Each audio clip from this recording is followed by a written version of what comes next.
Testing 1, 2. Yay.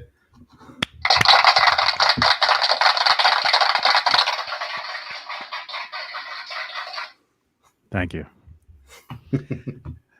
Thank you, everybody. Make sure you subscribe. Subscribe, click the bell, get the alerts, leave a thumbs up. Everybody, this is Johnny Beane.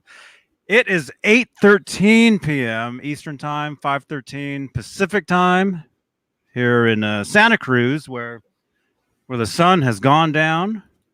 November 19th, 2019.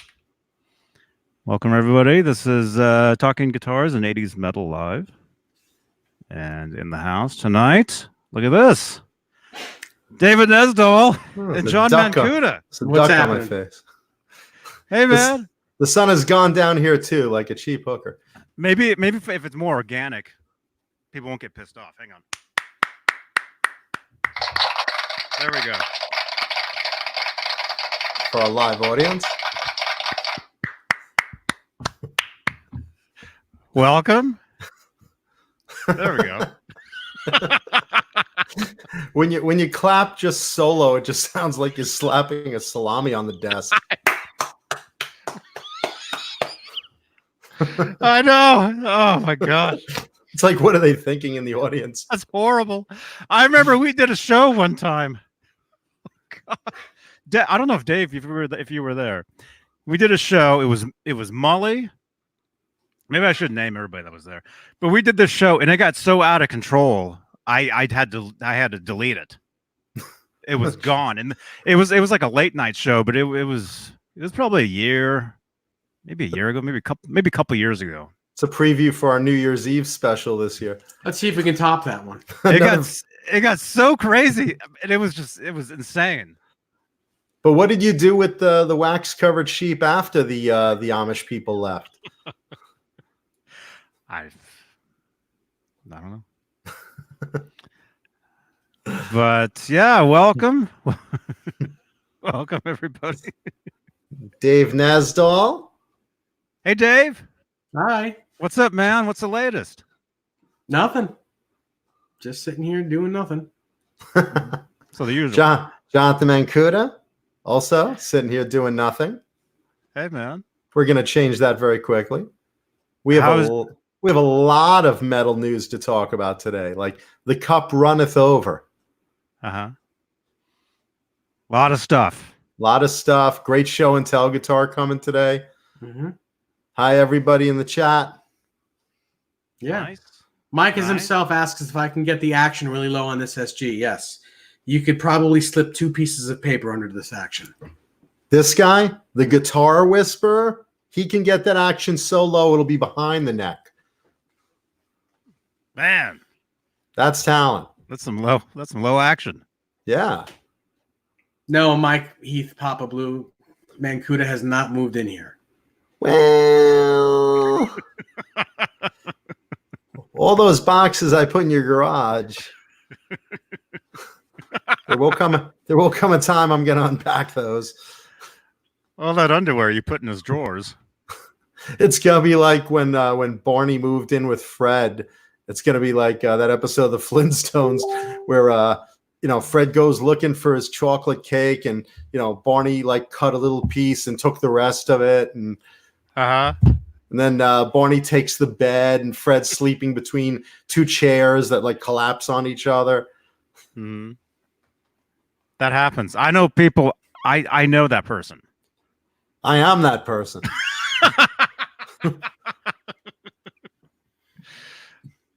Man.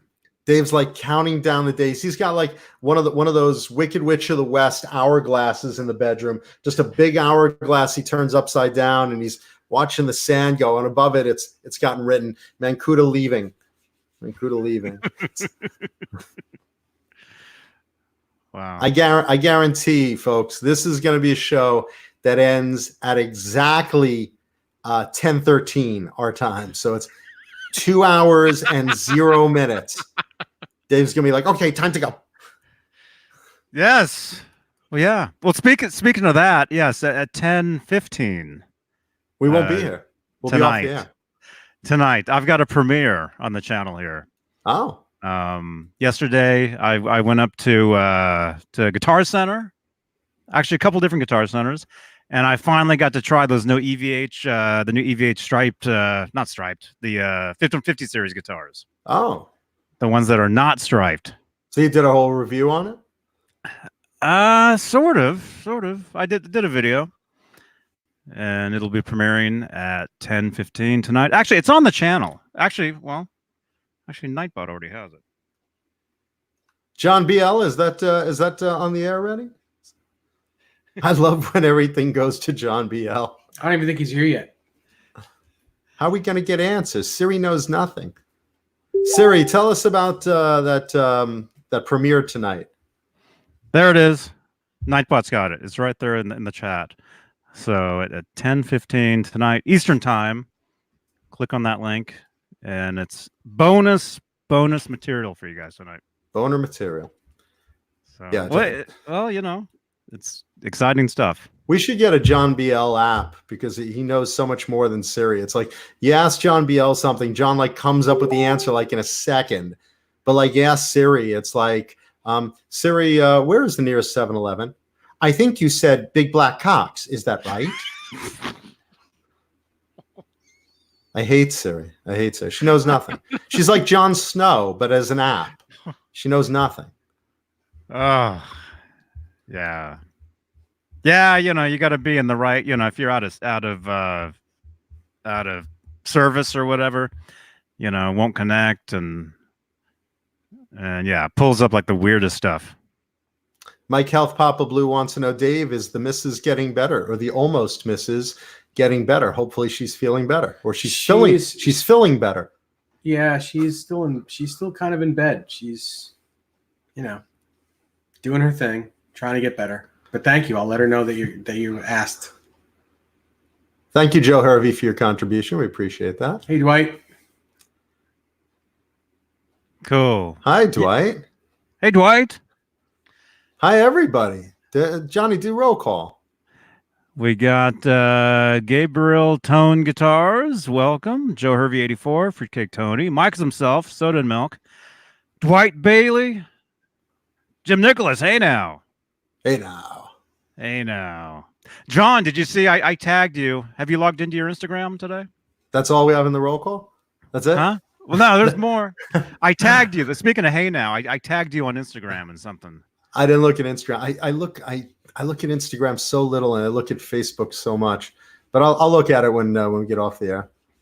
Cool. I like being tagged on stuff. Hey now.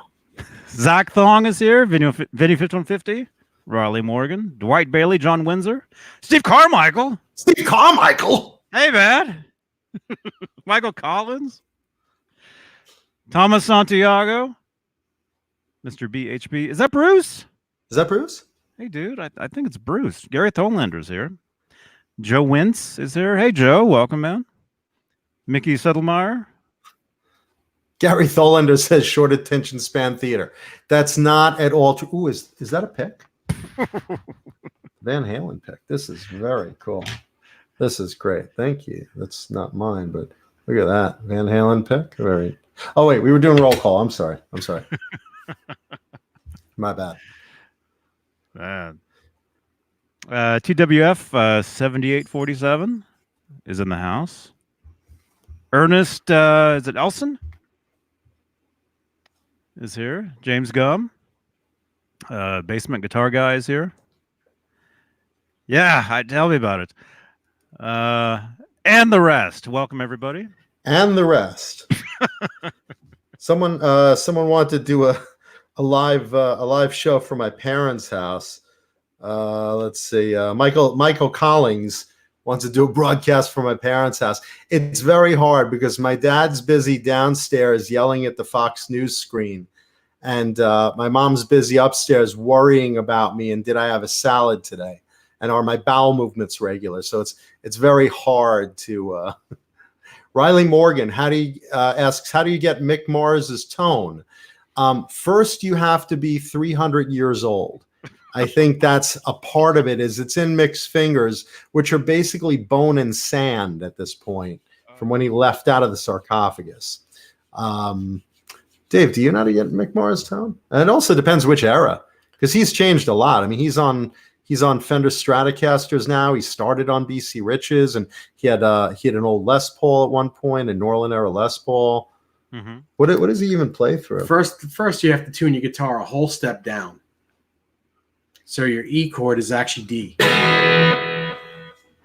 So that's what you do, and you play. You get a guitar with a couple of humbuckers in it, plug it into a Marshall, and turn everything on 10. That's really what he does.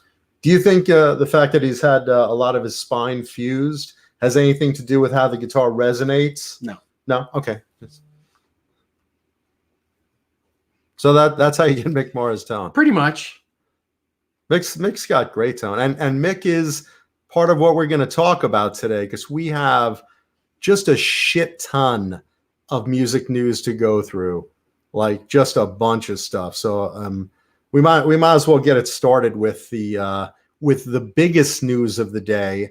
As of yesterday, Motley Crue made it formal that they are officially coming out of retirement. They are breaking the contract. They did a video for it, in fact, basically a 2-minute video. You can watch it on YouTube a little later on after the show. And basically it's the guy who played Tommy Lee on the Dirt, talking as Tommy, basically saying, how Motley Crue's always broken the rules and Motley Crue's not above a little destruction. And it's an office setup with the contract that they signed 6 years ago, that contract that said they are never able to tour again as Motley Crue, ever the four of them again, loophole, unless all four of them agreed, which they never would, blah, blah, blah, blah. Well, of course, $150 million offer later, they accepted under certain terms. And you just see the desk with the contract on it. And he basically goes, and Motley Crue is never above a little destruction. And the desk with the contract gets blown to bits. The entire office gets blown to bits. And then you see this, this final screen where it basically goes, like this: Motley Crue is back. So they basically made it formal. They announced, yes, we accepted the offer. We will be touring with Def Leppard and Poison in 2020. And I guess due to that contract agreement we were joking about last Tuesday,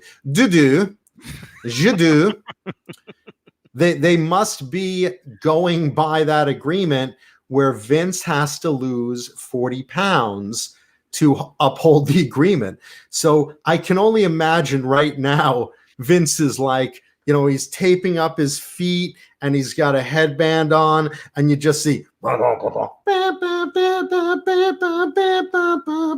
he's a maniac. He's got to be going crazy to lose that 40 pounds. The Motley Act. In such a short amount of time. I know. Right now they're in the chat. Vince Meal, shout at the Devil Dog. I know. But hey, listen, here's my take on it. Here's my take on this. A lot of people are like, oh, Motley Crue, Vince can't sing anymore. The fact is, I would rather see them back together in any way, shape, or form with all these guys. And I'm actually shocked, especially that Mick is agreeing, because the man's in pain when he's on a stage. I mean, he's literally standing there, holding a guitar with a bad back. He can't move around a lot. He's 68 years old, which is not really technically an old guy, but, for a rock star with a guitar for 2 hours of set, I mean, that's not an easy thing to do. And I know it gave him a hard time 6 years ago, so you can only imagine what it's doing now. But right. the thing about Vince, and he can't sing and all that crap, I would rather have Vince trying to sing or doing, the words, shout, shout, shout, shout at the devil, shout, shout, shout, shout at the devil. Whatever he does, I'd rather have that for one night than sit home and listen to him on a CD. Because you know what? They put on a hell of a show, and they're going out with Def Leppard, who is like, a nonstop amazing endless summer tour band, and which again last week we discussed it. And Poison, take them or leave them. I love them, and they all have their original lineup. I mean, what do you think? Are you going to go see that concert? No. Why? After all that build-up, you bastard? You don't want to see that? Because I don't really go to concerts. I just don't. Because the next day you can see it on YouTube for free. I would rather be part of that live energy. Then why don't you take? Well, if I'm not there, then who's going to sing Vince's parts? Come on, you know the words. Shout. Shout. Shout. Shout at the devil. Shout. Yeah, exactly. Shout. Yeah, I mean, you can watch anything on YouTube, but it's not the same experience. Exactly. And you know, being stuck in traffic afterwards and having to use the bathroom, and and all the hot groupies that are now like me. I don't stand at concerts. I like to sit in the chair and relax and watch it. And everyone stands around. You don't get to see the band anyway. But you'll hear them. I can hear them on YouTube. Close your eyes. It's just like being home. It's a great experience. And you don't have to spend any stupid money. And you will spend stupid money, but it's a great time. And all the groupies that used to be really hot and flash their boobs in the front row, they're coming back. They're in their 50s now. But listen, they're almost just as hot as their mothers were in the 80s, I guess.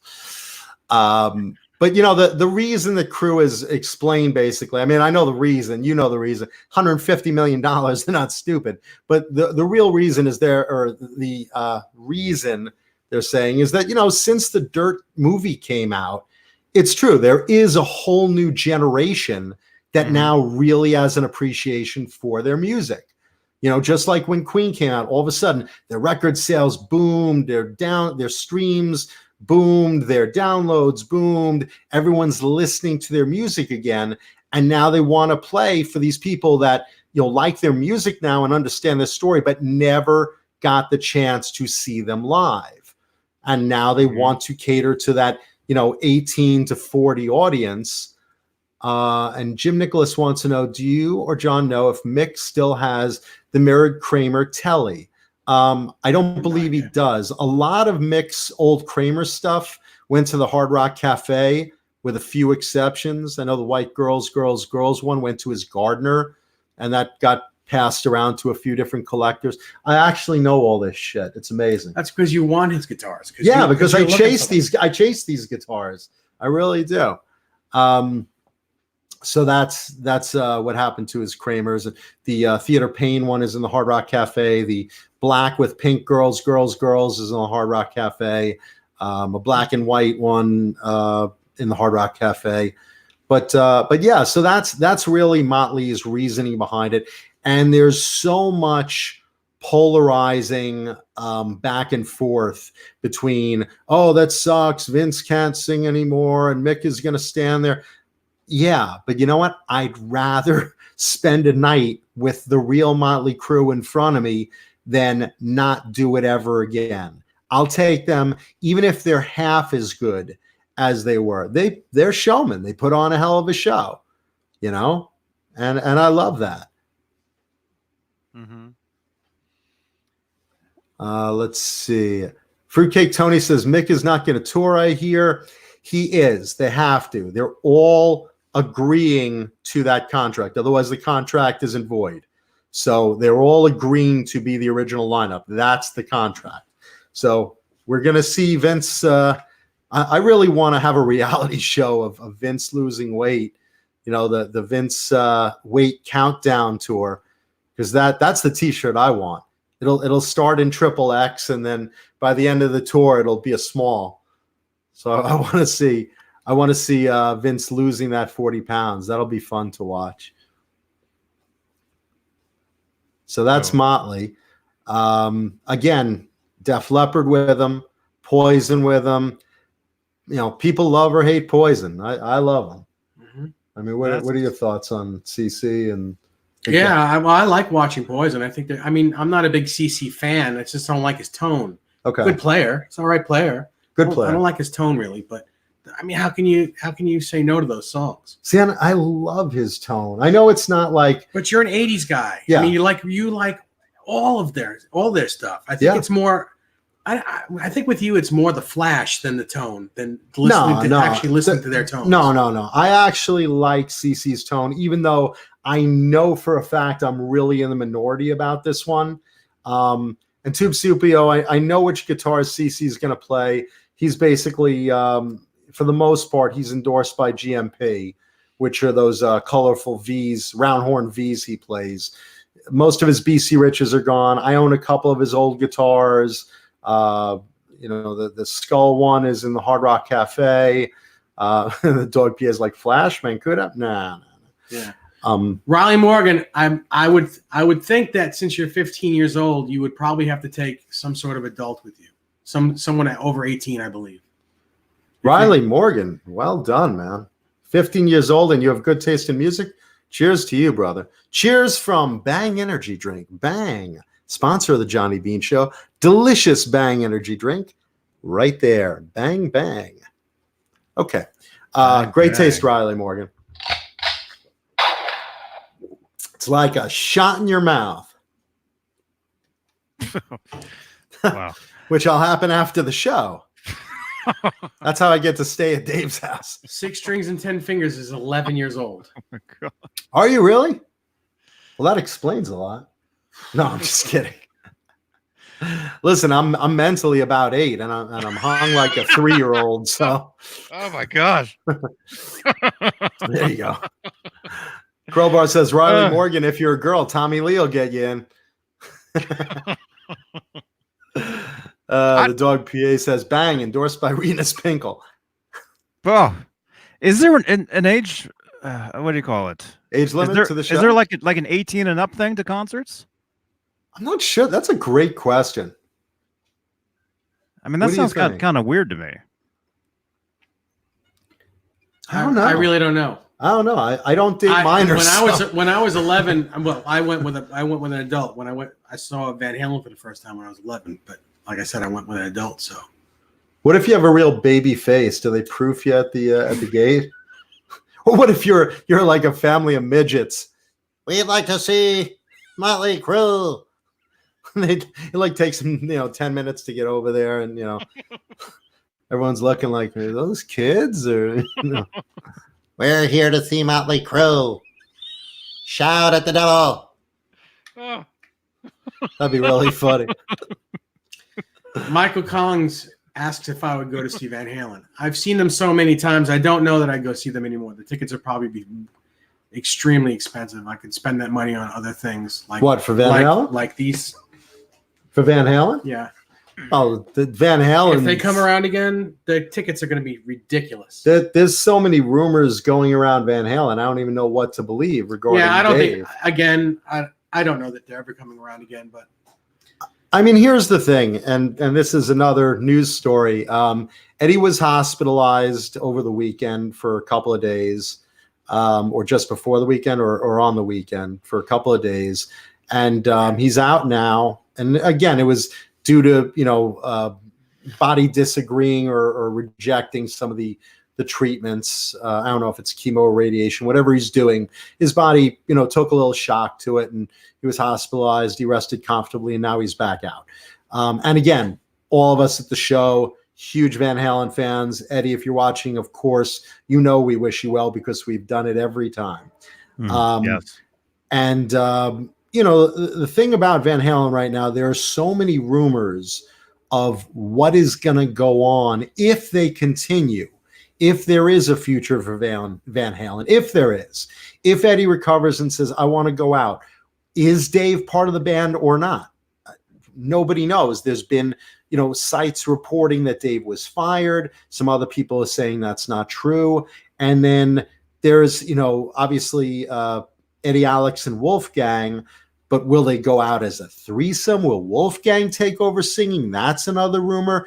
And then what's the other son? Chad? Who's the other Van Halen son? There is no other Van Halen son unless it's Alex's son. Okay, who's the other one? I don't know his name. John BL is there? John BL. But I don't think he's a musician. But is he a vocalist? I have no idea. Neither is No. Dave. Neither is Dave, but it worked. Oh my god. No, wasn't there like another Van Halen kid? No. I thought. No. Just Not with has- Eddie though. No, Alex. Does Alex have a son? Or? I think Alex has a couple. Yeah, Alex's fertile son. man. Alex's son was on the 15 tour, just taking pictures of taking photos of the show. He was handing out like guitar picks to Mhm. people, to, Well, there to you fans. I remember he had an Instagram, and if you followed him, and if you found him at the shows, he would wear like a jacket that said something on the back, and if you found him, he would give you a guitar pick.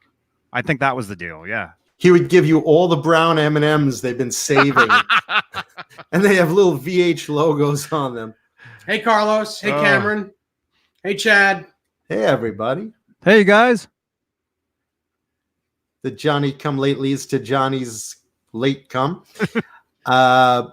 Yeah, so I don't know what the future is. None of us do, but there's a lot of rumors circulating. I don't even know if Dave is in the band or fired, really. So, but we're glad Eddie's out of the hospital, and so that's another thing floating around in the music news world. And then there's a rumor going on, and again, just a rumor right now. There's a new documentary on the band Triumph. If you guys remember Triumph, remember Lay It on the Line? Mm-hmm. A lot of other hits through the years. Mhm. And Triumph has a documentary coming out, and they're saying if that's as successful as The Dirt, is Triumph going to get reunited again? Because they did it briefly in 2016. I don't know. Nobody knows, but it's floating in the air right now, which is, look, everybody has these farewell tours, and then years later they come back. Kiss did it years ago, and now they're having the new farewell tour, which is a long farewell. Ozzy did it, and he's recording new music lately, which I'm thrilled about. I think Kiss's farewell tour, I don't know what they're going to do because they're so close to their 50th anniversary.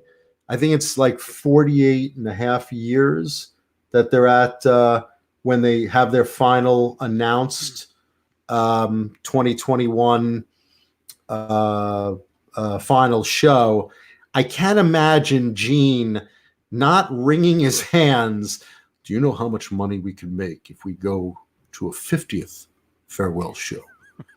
For 1.5 years, I'm sure they'll be in wheelchairs coming out, and doing something like that if they have to. Anything to get that extra gelt, and of course I'm flying the Kiss colors today. Oh, there you go. Oh yeah, There you go. that's that really cool shirt. That's kind of That's that bootleg shirt that if you look online, it's actually an image of Paul holding this up. That's photoshopped. But when you look at it fast, you're like, oh, Paul's endorsing this.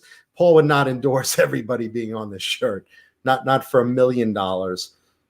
But I think there's got to be something going on the 50th anniversary. I don't know. Maybe that's a way to introduce new guys in the makeup. That's a possibility.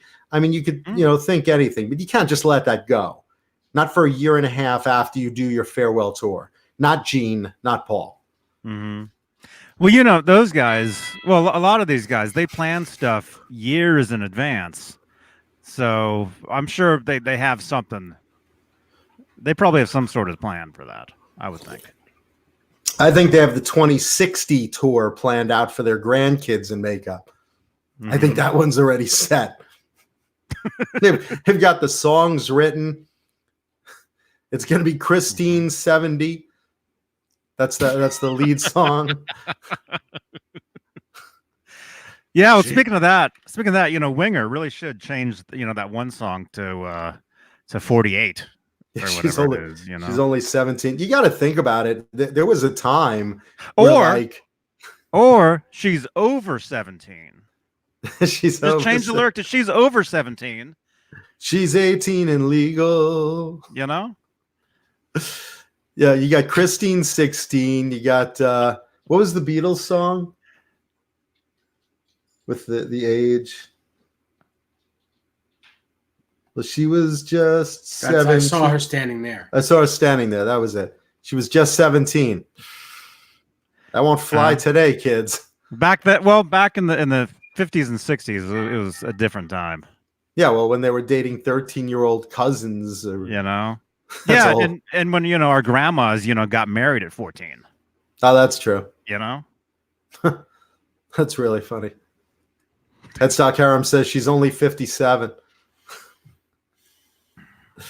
Curlbar says, when I'm 64. Jim Nicholas says, Christine 60. That's the one. There you go. That's the one. She's only 70. 70. She smells like Geritol, but she's still got gams for me. She's only 70. She's only 70. When Kip's elderly.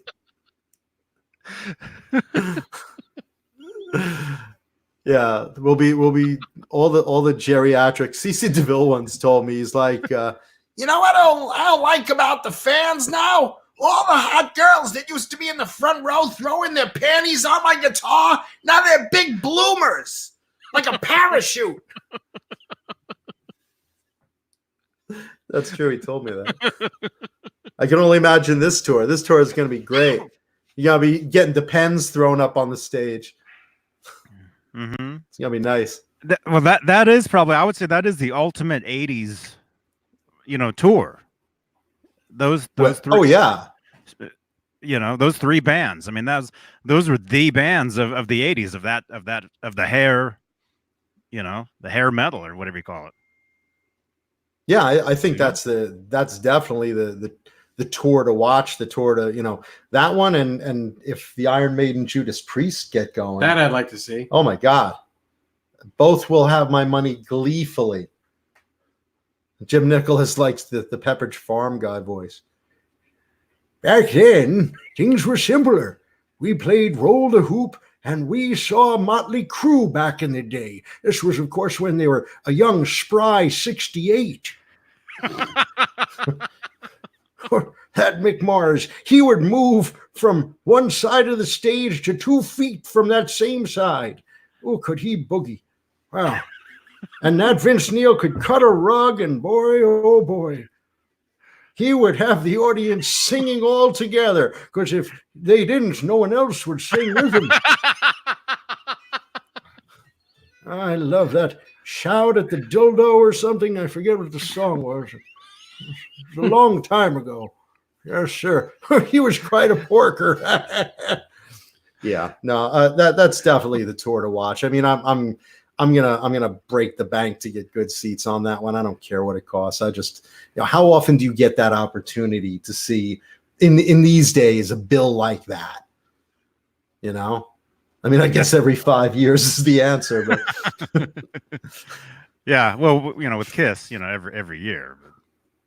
Yeah, but you know what? Kiss at least did a farewell tour that they're just going so long. Hey, Bozique. And Joe Hervey's coming with me, my Jew homie. Gary Tholander, he discovered the sponsors of the new Crue tour is Cialis and Geritol. I'd heard it was Depends and Viagra, but again, these business deals they just keep happening, like so fast. What was it? What was the show that was sponsored by Geritol? As the World Turns? I don't know, one of those soap operas. No, what show was that music show? Johnny Beane? Nah, I wish. The Johnny Beane show? I wish too. I'll take Geritol. But we're happy to have Bang Energy Drink. We're very happy to have you. John Biel. What was it? John Biel into play. In the 70s, in the 60s and 70s. I'll play the John Biel card. It was that show with the singing and the dancing. I love Krellbar. Krellbar says shout at the neighbor. Lawrence Welk. That was it. How the fuck did you remember? Sponsored by Geritol. Jesus Christ. Yeah. That was a great show. I wouldn't know. I wasn't even a sperm then. Lawrence Welk. I Jesus wasn't either, Christ. but I watched reruns like on a New Year's Eve one night. Rerun was the fat guy in the beret on What's Happening. That was rerun. Mm-hmm. Lawrence Welk, solid gold. Yeah, right now I like someone wrote in the chat. I'm sorry, I missed who it was, but someone wrote Vince Neil, shout at the nursing home staff. Oh my gosh. I love that. Shout at the deli counter. Fruitcake Tony says he's not going because he feels Motley tricked him into splurging in 2015 final tour My Ass. You know what, bro? A lot of people are saying that. A lot of people are kind of pissed off.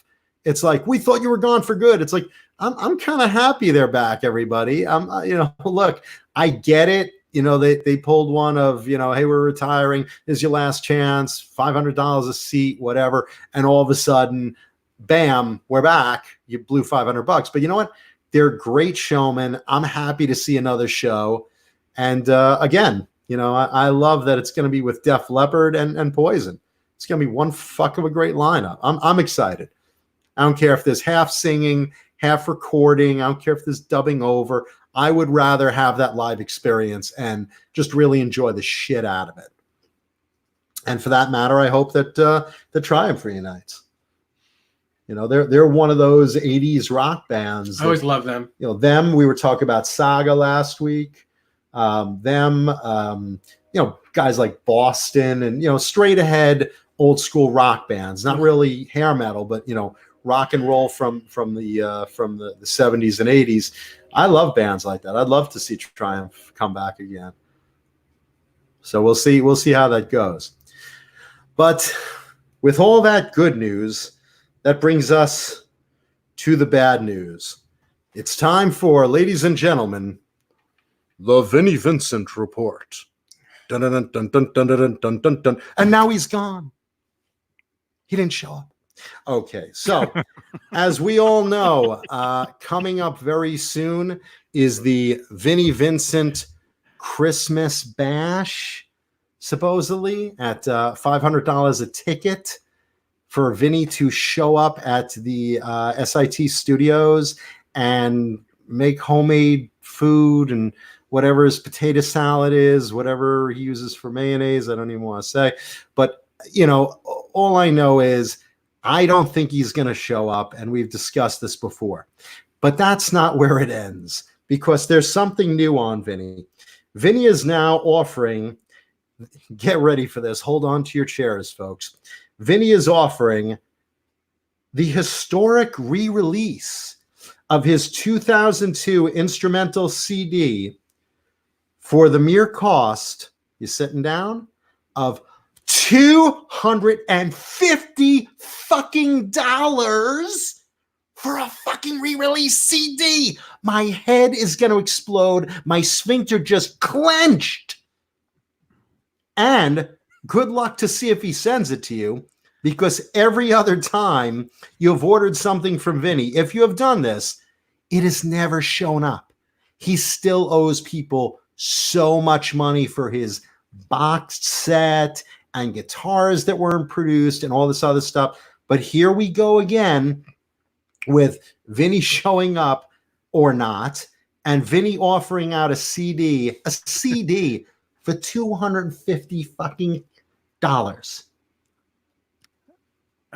Nobody buys CDs anymore. I do. I like to support bands. I will download it. I will stream it, but I will buy the hard physical copy CD because I like to support 80s music. But holy shit, who is going to fall for this again after the he who does not watch history and pay attention to it is doomed to repeat it. This is another example, once again, of, and again, maybe I'm wrong for Vinnie's lawyers that are listening, because I know they love the Johnny Beane show. Mad Dog says he's going to show a photo of his vagina on the inside cover.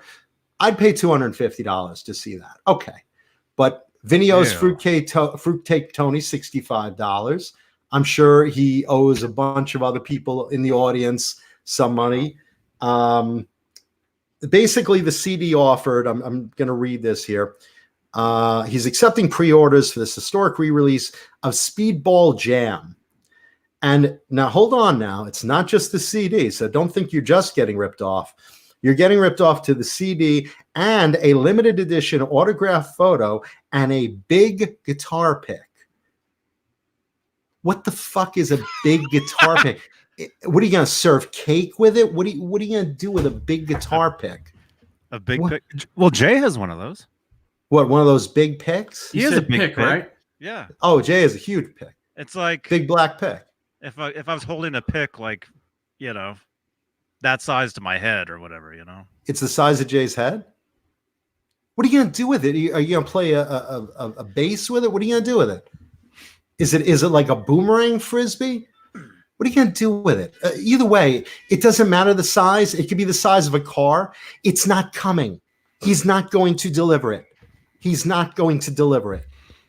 So again, maybe I'm wrong, but this CD, Speedball Jam, previously issued under the Archives Volume 1, also probably never released, has been described as, and get ready for this, a single 70-minute track of blistering Guitar-mageddon.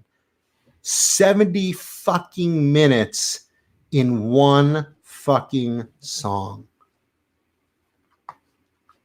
On the CD?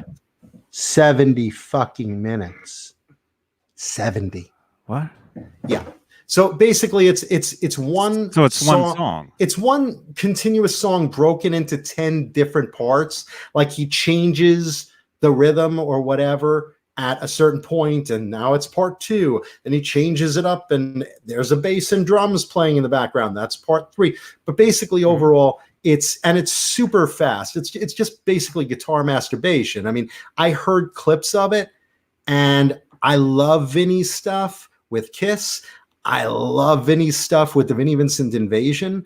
But as far as Vinnie's stuff on that 70-minute goddamn song, I thought I just didn't like it. I mean, it was basically Vinnie just, like I said, guitar masturbating, just playing as fast as he can.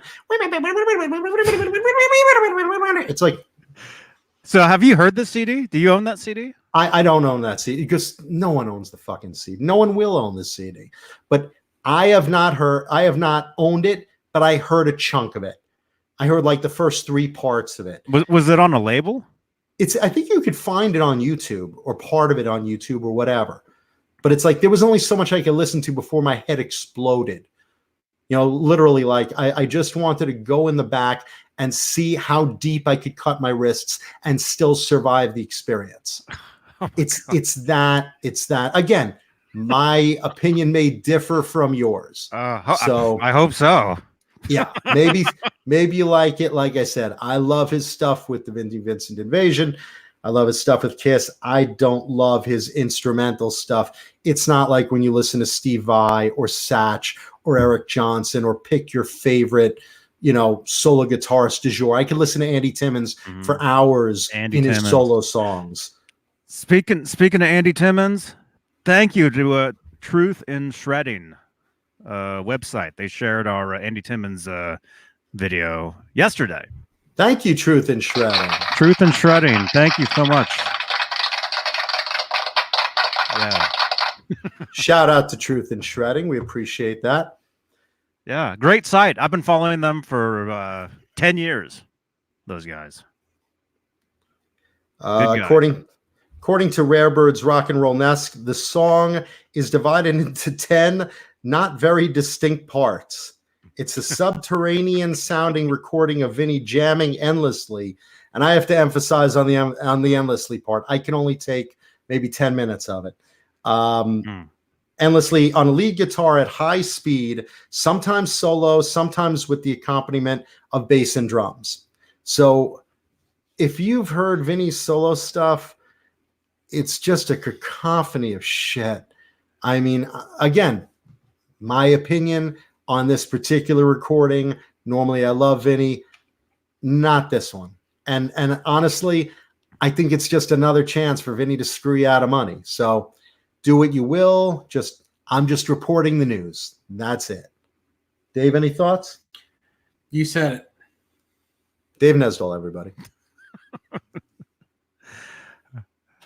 Wow. I'm not a fan of that whole conversation. Well, you just don't like Kiss. Conversation. That was just John talking for 20 minutes. Like I said, Like Vinny's solo for 70 minutes. Man, maybe you and Vinny should go on tour. You can talk while he shreds. Dave wants me to sleep at You Vinny's house now. anywhere but here. Man. So go ahead. Tell me your thoughts on Vinny. I don't have not one on him Because I don't like him. you don't like him musically? No, I don't like him musically. I don't like him. I've never met him, but I don't like him. Did you like him with Kiss, or No. did you like Vinnie Vincent Invasion? No. Dave Nesdall, everybody. Wow. You don't like him as a person? Well, he doesn't I don't know him as a person, so how would I know? But I don't like his music. I just think that he's not a team player, and then he's not good. A huge thank you right now to Upside Down. $5 donation to the show. Thank you, brother. We appreciate that, man. Crew to love. Thank you, man. And again, I have to go on record. I've said it a million times. Love Vinny's work in a lot of cases. Not this one. And again, I don't know if it'll ever show up. Gabrielle Tone Guitar says, sleep over Vinny's. That's not a bad idea. I'll bet Vinny would do that because he'll have you over the house. He'll give everyone special Vinnie Vincent pajamas with the rear opening hatch, like the little Rascals with the little button down tushy, and it'll be in Vinnie Vincent pink, which encourages me to go. That's a onesie. That's a onesie, right? That's with the little onesie footies, with the little with the little footies. Yeah, yeah, the little footies, and then the back opens up. The back opens up. It sure does. It's Vinny's excuse to play Human Centipede. Oh no. So we'll see, but it doesn't matter because the fact is Vinny would not would not show up to that either, even if it was his own house. Oh my god! Crowbar says it's Sleepover Vinny's. It's the never show up ranch. Jim Nicholas wants to know, Vinny, how come my drink tastes funny? Oh no! So there we go. That's this week's Vinnie Vincent news. Let's see. I want to hear that CD now. That actually sounds interesting now. You can find it again. It's called. Let's look that up again. Speedball Jam with 2 M's. So if you want to look that up, look it up after the show. Speedball Jam, Vinnie Vincent. Dude, if you get, it's like one of those steak eating contests at a restaurant where they give you like a 72-ounce steak that you have to eat with a big baked potato and a salad. And if you eat it all, it's free. It's like torture to do it. You can do it and it'll be free if you do it, but then you're going to have a stomachache and throw up. And I think that's probably the result if I listen to that whole 70-minute pile of shit. So I found it. There it is. I found it. Yeah, and there's somebody actually has. They have the whole thing, and then they have what's called a painful reaction. Oh no! in quotations there. So I'm thinking they react during the entire thing or something. So it's like you have it. That's what you're going to see on YouTube this week. You got to see it's going to be like reaction videos to watching 2 Girls, 1 Cup. It's just going to be people like, oh, Vinnie Vincent. Oh, this is nice. All right, let's set this up. And he's playing. Whoa, he's playing real fast. I guess this is the intro. Okay. Whoa, he's still playing real fast. Ooh, oh boy, he's holy hell. No rhythm, nothing. Just how fast can he shit those notes out? Well, oh, geez. He's still he's changed. He's dropped down. Oh man, holy fuck. Oh, gee, ow. No. Oh my god. Get a little closer to the mic. He said so. But that's probably what it's gonna be like. It's probably gonna be like put your headphones back on. So you can burn my ears out? Huh? You should try listening to Speedball Jam. I'm listening to it now. Speedball. He's listening to Speedball. Speedball John. Speedball John. Speedball John. Speedball John. It's like diarrhea, but through my mouth. I'm gonna have to hear this now. Yeah, it's basically gonna be like literally like the 2 Girls 1 Cup reaction videos is gonna be the reaction videos. I want to see people actually react to listening to it, because I was just rubbing my temples after like a few minutes. And I love Vinny's stuff. Usually, it's something interesting. And like I said, you have the opportunity to get an actual jamming. Yeah. It's just jamming. Are you listening to it right now? I'm listening to it. I want to watch Johnny's face. Oh my god! it was like a whammy bar nonstop, like this. Yeah, but as fast as can be, it's like diarrhea coming into a guitar amp. By the way, I've never seen the 1 Cup video. I've never seen it. Oh, I want to watch your reaction, brother. See it? I have it on Blu-ray. I've never seen that. Who in the chat has actually seen that? Let us know. Yeah, leave a thumbs up if you've seen 2 Girls 1 Cup. Leave us something up. Yeah, leave us a thumbs up anyway. Yeah, hopefully it's a thumb. I would love to watch the Johnny reaction. Have you seen 2 Girls 1 Cup? Okay. I saw the very beginning of it. That's all I needed to see. Oh, that was enough, huh? You've never seen it? I really. Super Fuzz says all of us have seen it. Zach Moon says I've only seen a clip of it. Yeah. Everyone else is like, yep. Loved it. Seen it twice. Brought the kids. Yep. Popped corn. Amanda Coombs has not seen it. Jim Nicholas has rubbed one out to it. That's great. My gosh. No, 2 things that I'm telling you the truth. I've never smoked pot, and I've never seen the 1 Cup video. I've never smoked pot. I'll give you that one. Those are the 2 things I've never done. And yeah, Chris, I know, man. Wow. But anyway, Upside Down called it not my proudest fap. That's great. Not my proudest evening. Well, thanks for letting me know about the Speedball Jam. It's on YouTube. It's an hour and 11 minutes. Yeah, you guys check it out. Do me a favor. Check it out and leave comments in the comments section. I want to know what you guys in the chat think about that recording by Vinnie Vincent. Speedball Jam. Watch it on YouTube or as much as you can tolerate, and then leave a couple of comments, and maybe we'll read a few on the air. Mm-hmm. Yes, yeah, that's right. And we were gonna. Anybody who leaves comments down below, we'll read them on the air on the next show or the next few shows. Yeah, and Lenny Luz says her mom Mary has 2 Girls 1 Cup saved, but Lenny Lou hasn't watched it yet. Listen, Lenny, what you want to do is before you watch it, have a nice big dinner. And it pairs up well with a video of Faces of Death. So do a double feature that night. And when you drive home from the theater, go listen to Vinnie Vincent's Speedball Jam. Faces of Dew. Faces of Duty. So let's see. God. So that's Vinnie Vincent. Also in the news, guitarist John Sykes. For those of you guys that have been following him, the great John Sykes, Tigers of Pantang, Thin Lizzy, Whitesnake, Blue Murder, his own band Sykes, he basically parted ways with Golden Robot Records without releasing the album they were working on. They were working on an album that he leaked out some tracks of. It was called Psyops, SY-OPS, Psyops. Mm-hmm. And the album is now apparently on hold. I guess he's going to release it on his own, is what he's saying, or maybe he's looking for another deal. But we definitely would love to see more material from John Sykes, because I mean, come on, the guy's like an incredible master of guitar. Yeah. Mm-hmm.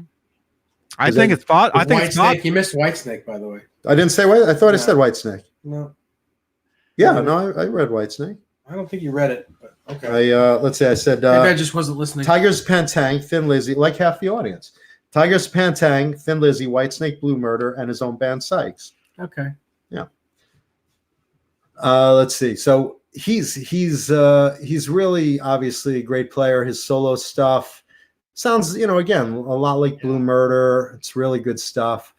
Superfuzz says Sykes is a genius, but completely incapable of releasing a record. The record is been finished for 5 years.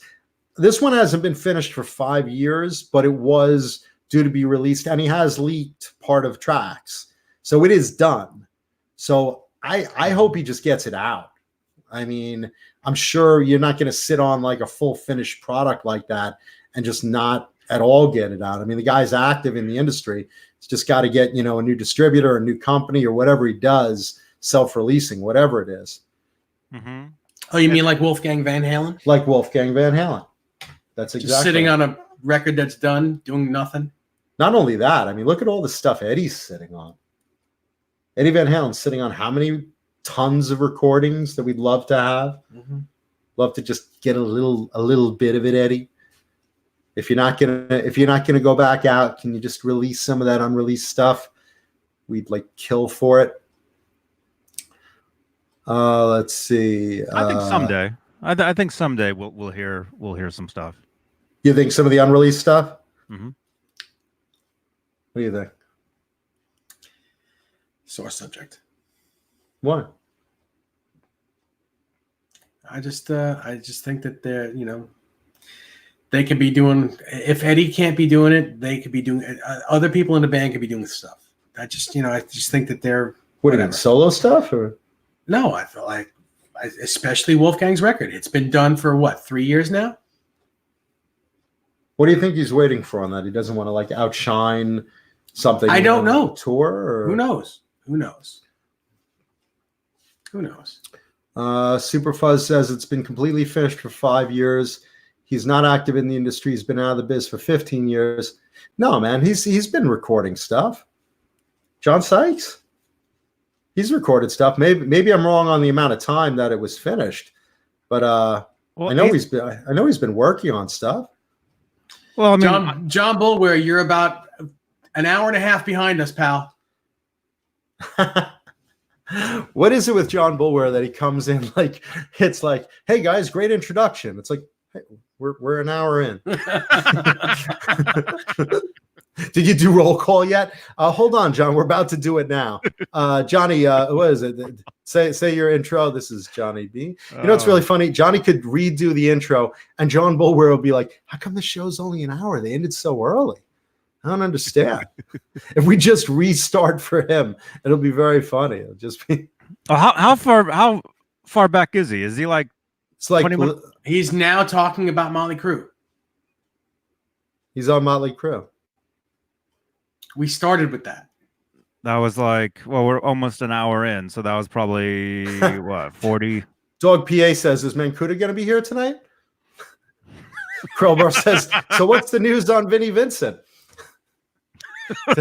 Don't worry, John. We're going to catch you up to date. Don't you worry. You guys in the chat, you guys can talk to John Bulwer. You guys can mention him in the chat and just say, "Hey, we're an hour into this," or click refresh or whatever. What's great is John is that kid that walks into the high school class like after the film, and he's like, "Hey guys, did we start the movie yet? Did you guys take notes? Can I copy your notes?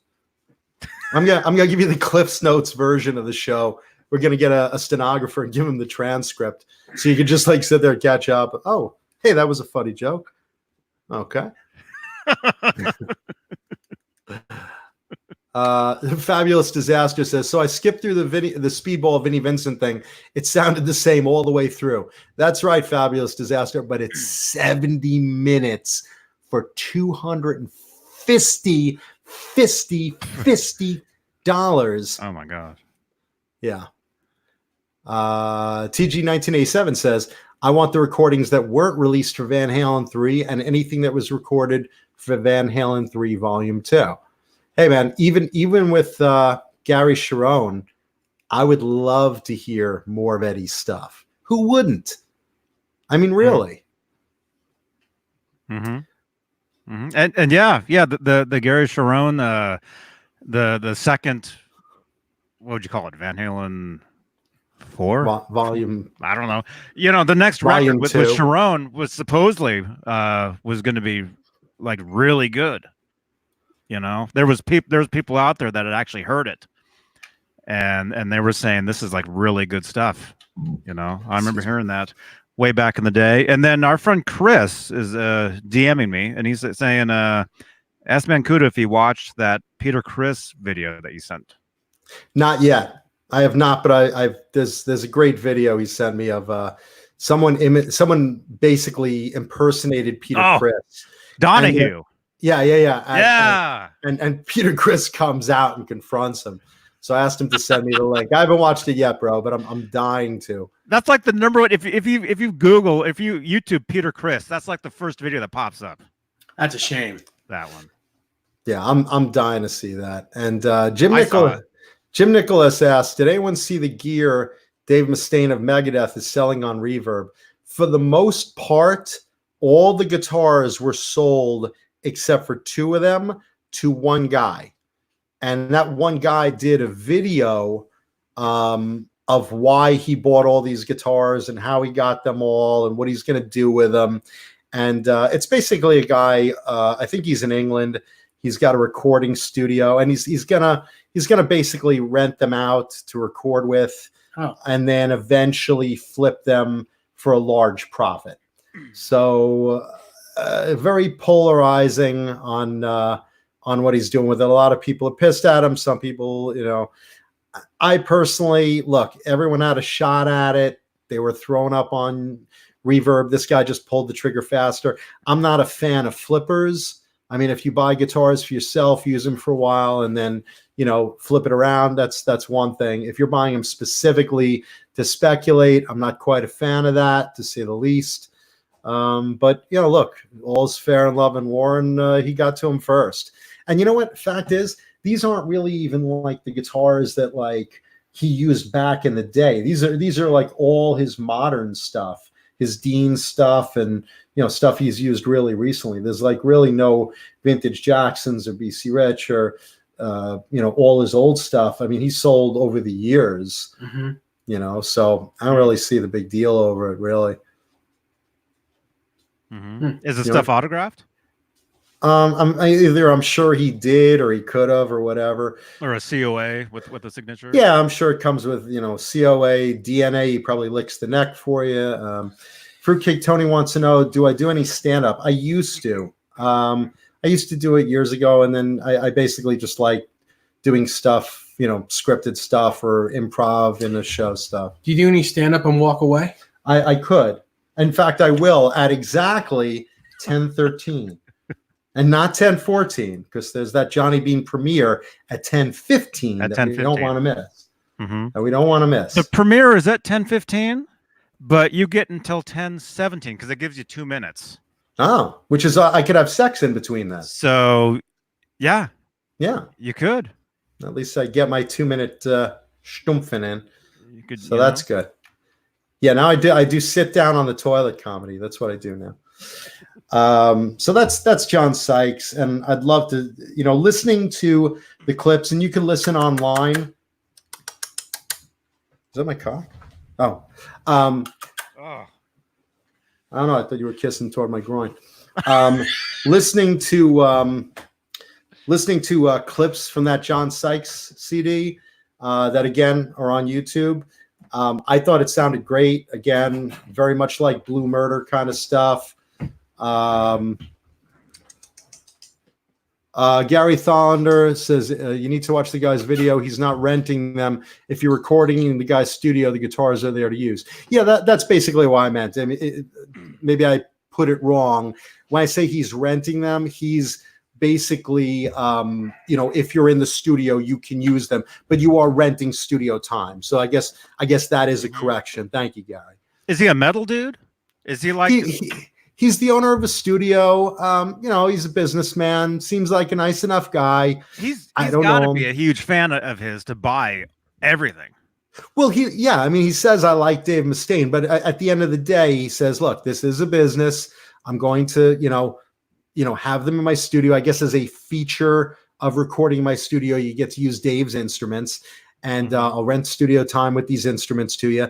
And, at the end of the day, he's going to flip them around for a large profit. That's the part that's kind of sticking with me a little bit on the bad side. I mean, but what do you do? Mm-hmm. And Soda and Milk brings up the John Sykes album is called Psyops, SY-OPS, and check it out on YouTube. And yeah, I mean, it sounds like Blue Murder. It sounds like good stuff. John Sykes has very rarely let us down. So, I'd love to see that released. I'm sure it will be at some point. And I think, ladies and gentlemen, that is the music news of the week. It's a lot of stuff. We'll keep on top of a bunch of it. A lot of stuff. Well, you should probably repeat it all for John Bulwer. For John Bulwer. So, John, Motley Crue has made it official that no, I'm not going to do this again. But you know what? It is mid-show, and that means it is time for bathroom break. Dave and Snickers. Hey, baby, you are so cute. You are so cute, Snickers.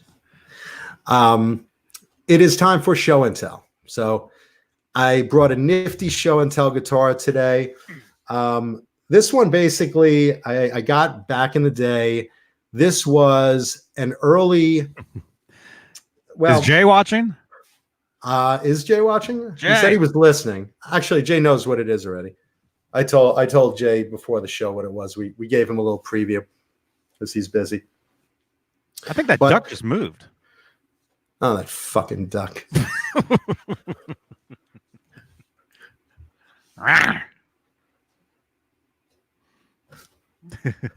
Yeah, chomp on that fucking duck.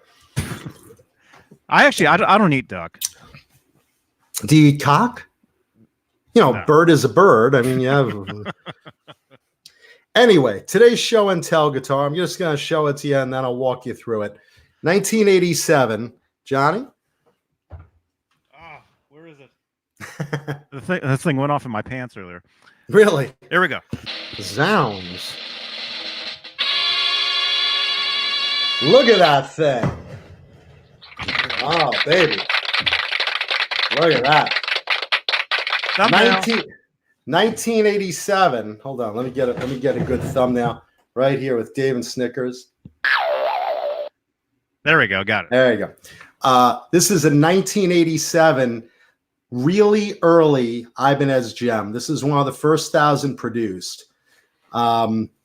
This was given away by Steve Vai directly. I guess he got it from Ibanez to a radio contest in New York.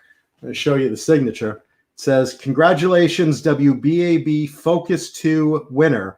Play loud, Steve Vai, 4/21/88." So what the deal with this is Ibanez gave this early gem to Steve. Steve, and again, you can tell it's an early gem. Obviously, it says 87 on the serial number. But you also notice you have that really awesome guard there. Oh, yeah. Oh, look at that. Up. Jay, turn on the TV. Ellie, go get Jay. Hi, Ellie. We gave Jay a preview before the show. He knows what this is. This one is still very pink, which a lot of them have faded to a dark salmon color. And we've seen those. Yeah. And this is not dog boner Kiesel pink. This is neon hot pink, and I love it. And that's nice. Basically what this was, this palm rest here, which is a great invention, was on the really early gems. And apparently, what is it?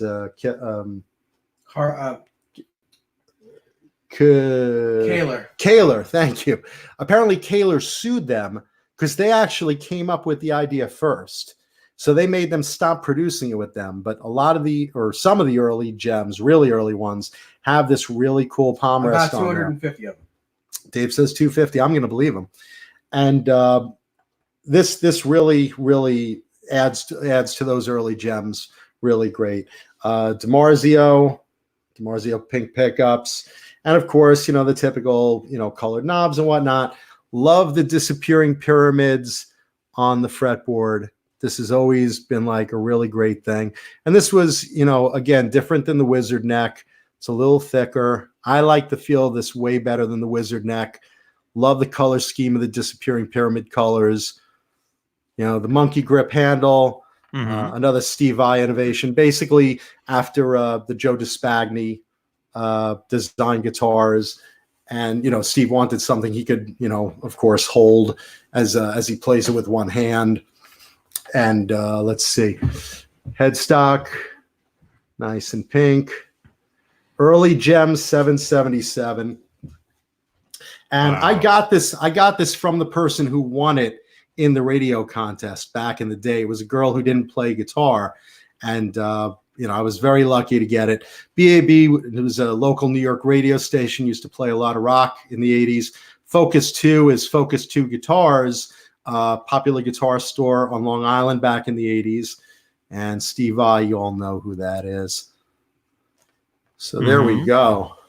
I'm going to hand it to my buddy Dave, who loves these because he has a killer Desert Sun yellow one, because they made it initially in 3 colors. They made the neon pink, the Desert Sun yellow, and the limited edition neon green one, which is the one that they numbered 777 of them, all signed by Vai. The neck is amazing, Joe Hervey. These early Gem necks are terrific. And I like the maple ones better than the vine inlaid rosewood ones. I have some of those. But for me, as far as Ibanez goes, for the Gem series, I don't think anything, to my taste, beats these early Gem 777 maple necks. I like the look of them. I like the feel of them. Again, the Wizard's a little thin for my taste, and these are a little bit beefier, and I love them. What do you think? Yeah, it's a great guitar. Now, Dave has, if you see right behind me, right? Why don't you go grab it? Okay, hold on. Please. Dave has this beautiful yellow one. I'm going to grab. I think the neck on the yellow one is bigger than this one.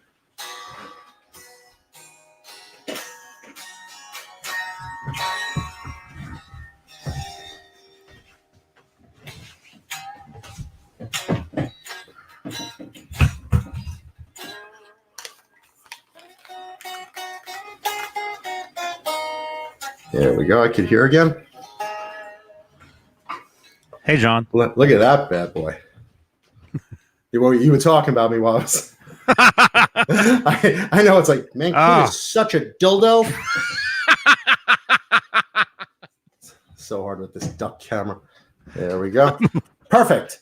Here it is. Duck. There we go. Look at that. Yeah. Look at that beauty. Man, the twins.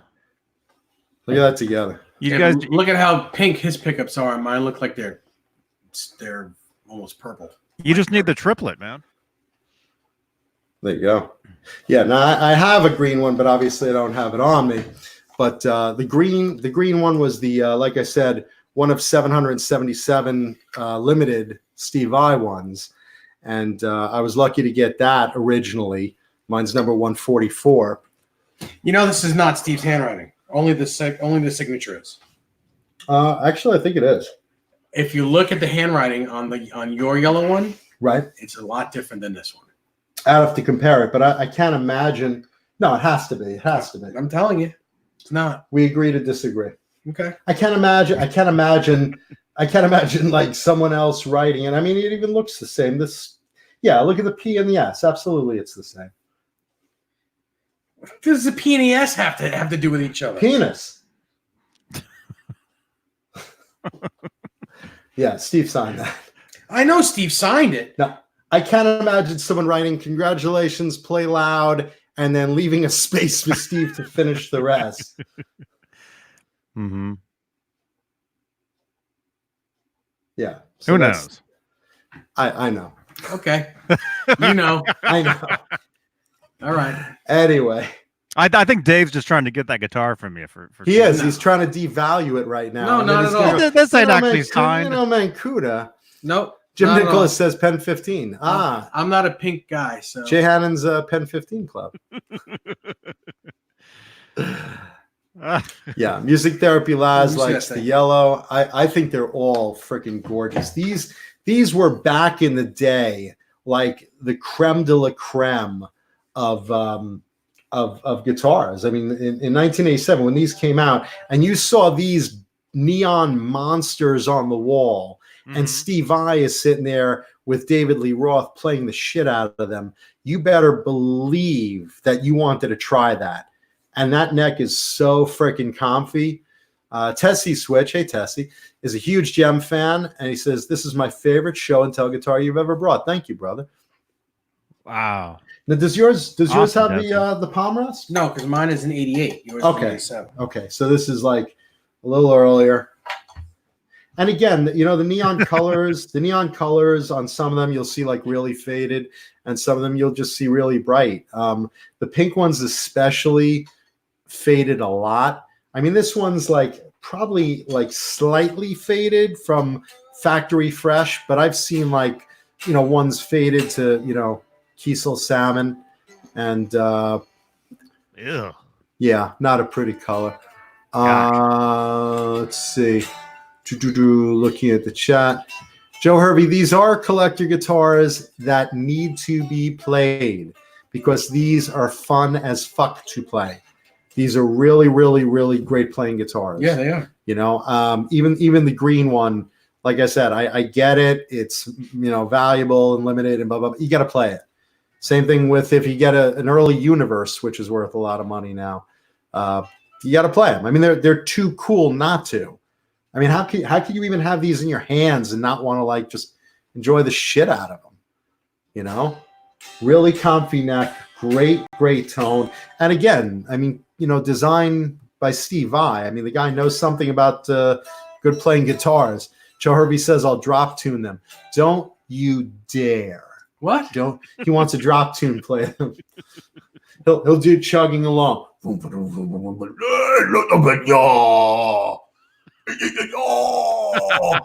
Thank you. This one is called Two guitars, one cup. Two guitars, one amp. This one is called I Love Her Heart.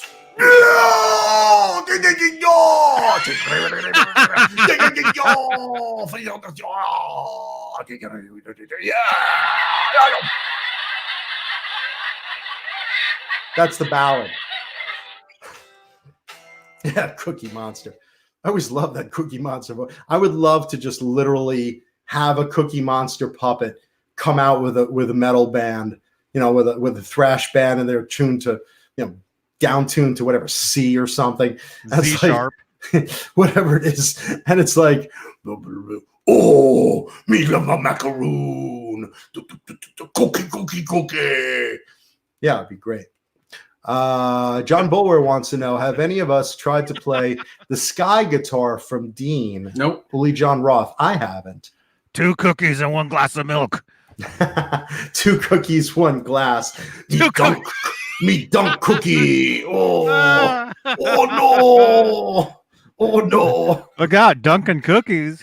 See, is Oreo out of her ass? Oh no. She dunking it right in the milk. Oh. Are you a Cookie Monster or are you a Jap? What's wrong with you? Cookie Monster? Well, you're talking like a Japanese person trying to talk like so racist. No, it's not. You're talking like a Japanese person trying to speak English. Gosh. I'm playing Cookie Monster. No, listen back to it. I know what I'm doing. I'm playing. I even said, I wish I had a Cookie Monster puppet. And all of a sudden, we're back in World War II. No, we're not. No, we're not. Dave's got a guitar, says on the back, remember Pearl Harbor. I'll have one on the 7th. No, I'm just kidding. A day that will live in infamy. Much like December 14th, when Vinny's Christmas bash doesn't take place. Another day that will live in infamy. Cookie Monster bought a ticket. Oh, me lost $500. Vinny screwed me again. Oh, we're going to hell. I know I am. Anyway, so that's today's show and tell guitar. This beautiful pink Ibanez gem right next to Dave's beautiful desert yellow gem. Dave's got one of these cool straps. Did you see the strap on this? Strap on, strap off. It's over there in a chair. One of these universe straps. Hold on, you guys should see this. Nice. Yeah, this is really cool. Look at this beautiful thing. I dig this. Yeah. Oh man. Look at that. Look at that. Mm-hmm. This is very badass. Yeah, look good on that guitar too. Look good on every guitar. No, not every guitar. These are great. Well, it looks good on these, man. Joe Hervey says, leave it by the mailbox. He'll be right over. Thank you, Joe Hervey. Yeah, sure. Leave me $2,700 and you can take the guitar. There you go. Everything has its price.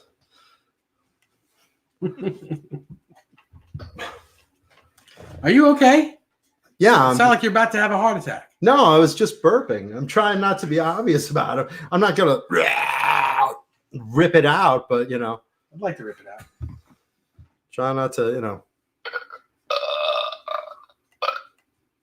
There you go. You know, it'd be great to play these guitars with a Swiss pick. Look at that. I love these things. If you guys haven't tried one of these, I highly recommend them. Swiss Pick, another sponsor of Johnny Beane, friend of the show. Give them a whirl. I love these things. FYI. Mark Dillon says, like Max Sabbath. Did you know who Max Sabbath is? Do you know this one, Dave? I know who Max Sabbath is. Yeah. No. Okay, for those that don't know, Max Sabbath is a Black Sabbath. I want to say it's a cover band, but it's kind of a parody cover band. It's a tribute. It's a tribute. It's a tribute. It's a tribute. They changed the lyrics and stuff, but they're all dressed like McDonaldland characters, like the 70s McDonaldland characters. Like one is like Mayor McCheese or variation of it. Another one is Grimace. Yeah. You know? So it's a good time. It's Max Iron Man, and they play all sorts of fun parodies and stuff. It's like really great.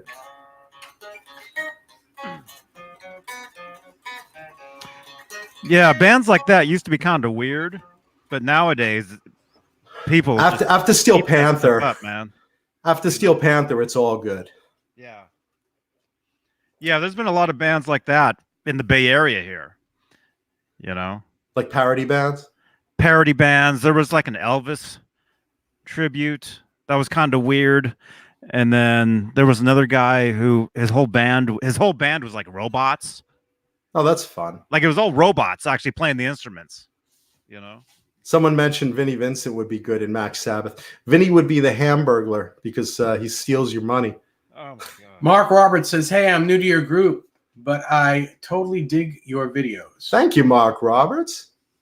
Welcome, brother. We're happy to have you. Welcome, Mark. Six Strings and 10 Fingers says Steel Panther, but steel is like theft.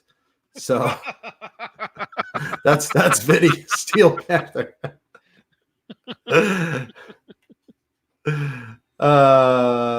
Music Therapy Labs wants to see a samurai guitarist episode on Saturday night. Like you're talking like the John Belushi bit Oh. where he comes in as the samurai. Yeah.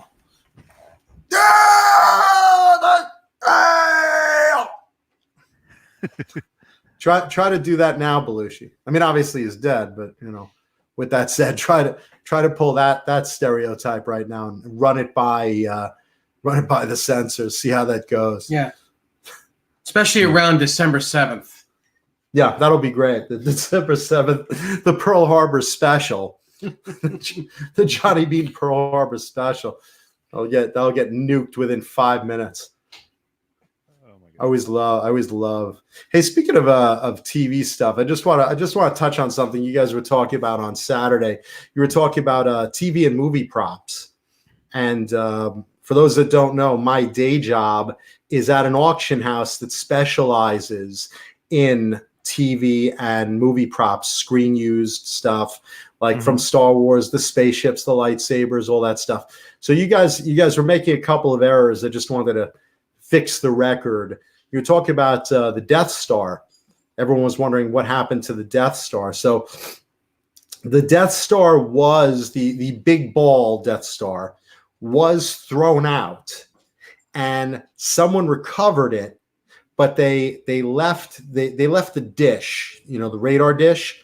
So they missed that. It was made of cardboard or whatever, and they left that. So they had this ball with this big hole in it, and someone basically brought it to a music store, a record store, and threw it in the corner as a garbage pail, not thinking it was the real deal. So for years, in the 70s, this is, I guess this would be probably like the late 70s into the early 80s. So for years, everyone thought that, hey, that garbage pail, it's shaped like the Death Star. That's pretty funny. It was actually the frickin' Death Star, the model of the Death Star. So someone eventually looked and said, wow, that's a really detailed garbage pail. Where'd you get it? Oh, it was thrown out somewhere over here. Really? You want to sell it? And they bought it and, authenticated it as the model of the Death Star, obviously one that wasn't blown up. But the beauty model with all the lights and the circuitry inside, and now it's in a private collection of a friend of mine who has it displayed in his house. Wow! And he had a satellite dish made up to recreate the original look of it. But for years, people were like, "Hey, my Slurpee's done. Yeah, throw it in that Death Star recreate." It's like the thing's worth like whatever $2 million or something, and you throw in garbage in it. So it's like go figure. It's like holy shit. So it's in a private collection of a very big Star Wars collector I'm friends with right now, and a lot of the stuff. Dave was talking about the phasers and the communicators from Star Trek. Some of those got taken by crew. Some of the Nichelle Nichols kept a phaser and a communicator from the episode where they had that first interracial kiss, and it was given to her by one of the crew, and said, "Hey, here for such a historic episode, you should keep these." And she kept them, and other people of the crew kept stuff like this. And I've handled tons of this stuff.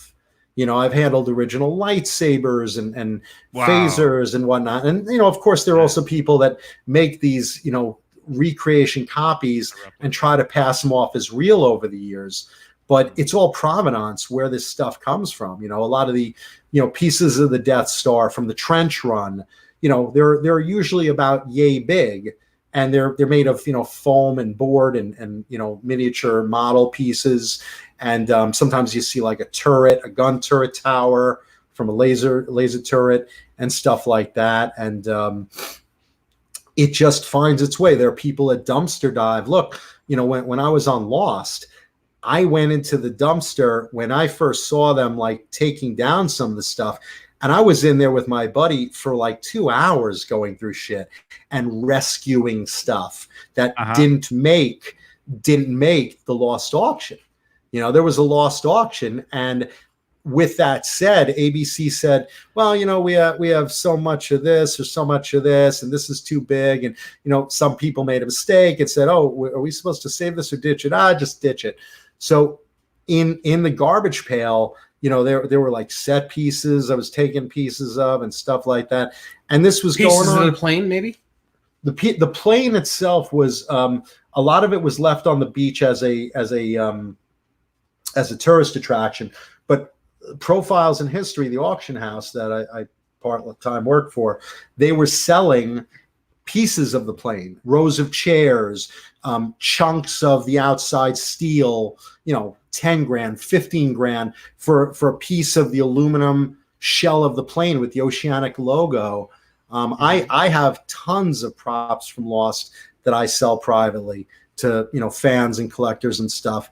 And a lot of it, some of it I bought in the actual auction, but some of it I just, got it either as a gift on the set or from the dumpster during that dive. And, stuff like you were talking about reusing stuff from Star Trek, and you'd find it like next year in the Batman TV show, and you'd find it next year, in the Cleopatra movie.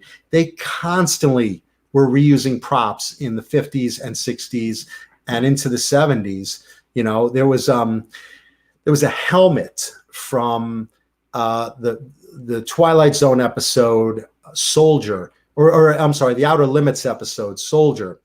And that was the prototype that James Cameron looked at in creating the Terminator movie. When he, saw that episode, he's like, oh God, that would make a great movie. And he wrote the Terminator based on that episode. The helmet that the guy wore in that Outer Limits episode was later seen in 1978 in an episode of Mork and Mindy. Mork's just wearing it, goofing around. It's like, holy shit, I recognize that helmet immediately. And there's a set of cat statues from Cleopatra, the movie with Liz Taylor, and you'll see that show up in Catwoman's lair in the Batman TV show. So they reuse these props constantly. I have so many photos of stuff that you saw in Twilight Zone that next appeared on Batman TV show, that next appeared on Star Trek, that next appeared on something else. They kept reusing this shit, because they were all on the same network. Well, they're in the same studio. Paramount, for instance. Paramount did, Star Trek. Paramount, I guess did Batman, I suppose, or they did Lost in Space, I think. I'm trying to remember. I get it mixed up sometimes. But a lot of these supply houses, costumes you'll find that were used in, Star Wars, for instance. Some of the Imperial soldiers, they just strip the insignias, and you'll see it in a war movie. It's like, wait a minute. If you change that around, that looks like a Bespin guard from Empire,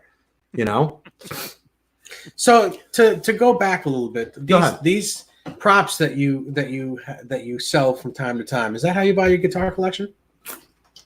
My own personal stuff sometimes. I mean, a lost beer can is like $500. One of the Dharma beer cans. So you could buy this little guard with that $500. Sure can. That's what those things pretty much go for. Yeah, I know, right? But yeah, no, I mean, but you'd be surprised what was thrown out. It's like, in Star Wars, the original Star Wars, the Jawas were played by kids, and a lot of those costumes were thrown into the fire scene. When they go to Uncle Owen's house, they're 3PO's dumping a few on the fire, the dead Jawas, some of those robes. But another one of those, if you were a kid actor, Lucas pretty much said, hey, yeah, take it, whatever. A lot of stuff was left in Tunisia where they filmed some of the Tatooine scenes, and a lot of Death Star chunks from the run, from the final run of where Luke blows it up. A lot of those pieces were just dumped out, and people, went dumpster diving and stuff. Music Therapy Labs wants to know what happened to all those tribbles from the Trouble with Tribbles episode. Some of them survived. A lot of them were thrown out. I mean, a lot of stuff was thrown out, I mean, if they didn't feel they needed, 300 tribbles, maybe they saved, 20 of them. Or there's more than 300, by the way. Well, there were tons. I mean, when Kirk opens up that Jeffries tube and gets rained on with a lot of them, but there's also, ways to tell the real ones from the fake ones, Tube Supio wants to know who owns the football that broke Marsha's nose. I don't even know if that survived, but I'd love to see that. That's Soda wants to know where my Lynch Tiger is. It's behind my chair on the wall. And he pulled that out of a dumpster. He pulled that out of a dumpster at Paramount. You can probably see the headstock right this way, right behind my head. Go the other way. Right behind my head. Go the other way. Joe Hervey, I am a tremendous Star Wars fan. I'm a sci-fi geek. Sci-fi, fantasy, comic books. I'm all about that stuff. Let's see. Fruitcake Tony bought a silver necklace from Slash and his wife Perla, put up for auction as part of their divorce settlement. Yeah, I remember. I think it was Julian's auction house had a Slash auction that had a lot of personal effects of Slash. Not really a lot of guitars, but there was one of his hats, some jewelry, some personal effects. And that was, I guess, stuff she got in the divorce settlement. So, whether it's music memorabilia or TV or movie memorabilia, provenance is important. Knowing it's not a replica. Knowing where it came from. Like I've bought a lot of guitars from rock stars, so I know where a lot of them came from. If I bought something off of George Lynch, there's no question, hey, is this the one George used? Yeah, I'm getting it from George, or whatever, any example. It's different with a lot of TV and movie stuff, unless, it was saved by the actor. The guy who played Greg Brady saved that tiki necklace, that he wore while surfing in the Hawaii Brady Bunch episode. It's not for sale. He loves it. He considers it, a part of his history. But you see him, he wears it at appearances. And he's like, that's the one I wore on the show. Let's see. Eve Plum did Burger Chef commercials in the 70s after the Brady Bunch and not as a celebrity. Hey, Marcia did porn and cocaine, but we all have our vices, right? Let's see. Dwight Bailey as Silver Surfer, number 1 through 6, original series. Great stuff. Let's see. Blah, blah, blah, blah. So that's it. That's what I want to touch on with movie props and stuff. I just wanted to set the record straight on the Death Star, because that's a pretty freaking cool story, man. To throw out your garbage from your fast food lunch into the Death Star and not realize you just left like a $2 million garbage pail back there, sitting there for years. I wonder if that was up here. It was in Cali, if I'm not mistaken. Well, because Lucas, he lives in Marin. Well, it's not where he lives, But they filmed a lot of that basically like on his house, by his house. At Skywalker Ranch. Ranch, yeah. Yeah. Yeah. Yeah. And Satriani actually records over there. I did not know this. Did you know that? Yeah. Lucas has his own major, huge collection of stuff he kept from movies. The original Star Wars stuff, it's scattered to the winds. A lot of it got thrown out. Some got destroyed. Some the crew got, but Lucas kept a chunk of it. The Darth Vader helmet, from Empire, and it was used in a scene in Jedi, the helmet mask combination, that just sold for like $1.2 million. Think about that, So no shortage there. 6 Strings and 10 Fingers wants to know, where do I get all my celebrity guitars? From celebrities. A lot of times from the artists themselves. I'm friends with a lot of guys in the industry. Sometimes it's, just stuff that like was sold by the artist to a roadie or something, or a fan in the 90s when a lot of guys thought, it was over forever. They just cleared out their guitars or traded them for drugs or whatever, or pawned them, because they weren't using them anymore, during the era of grunge. So, a lot of that stuff wound up in collector hands, but some of it I got, directly from the players. I'm friends with a bunch of people, So there's your answer. Riley Morgan wants to know, Johnny, why did you stop doing how-to vids? Because he didn't know how. He didn't know how to. And yeah, Crowbar, Spaceballs memorabilia, it's been sold at auction before. I played with the Dark Helmet, the actual giant, helmet of Dark Helmet, which is the Darth Vader parody. Ooh, Pat's dogs! Aren't there 2 of them though? 2 of those Darth Vader dark helmet. Dark helmet. There's 2. There's one that's bashed in from when he hit, and one that's not. There's actually 3 of them. There's the one that was bashed in. There's the one with the mask that flips up, and one just the helmet itself. At least that's what I've seen.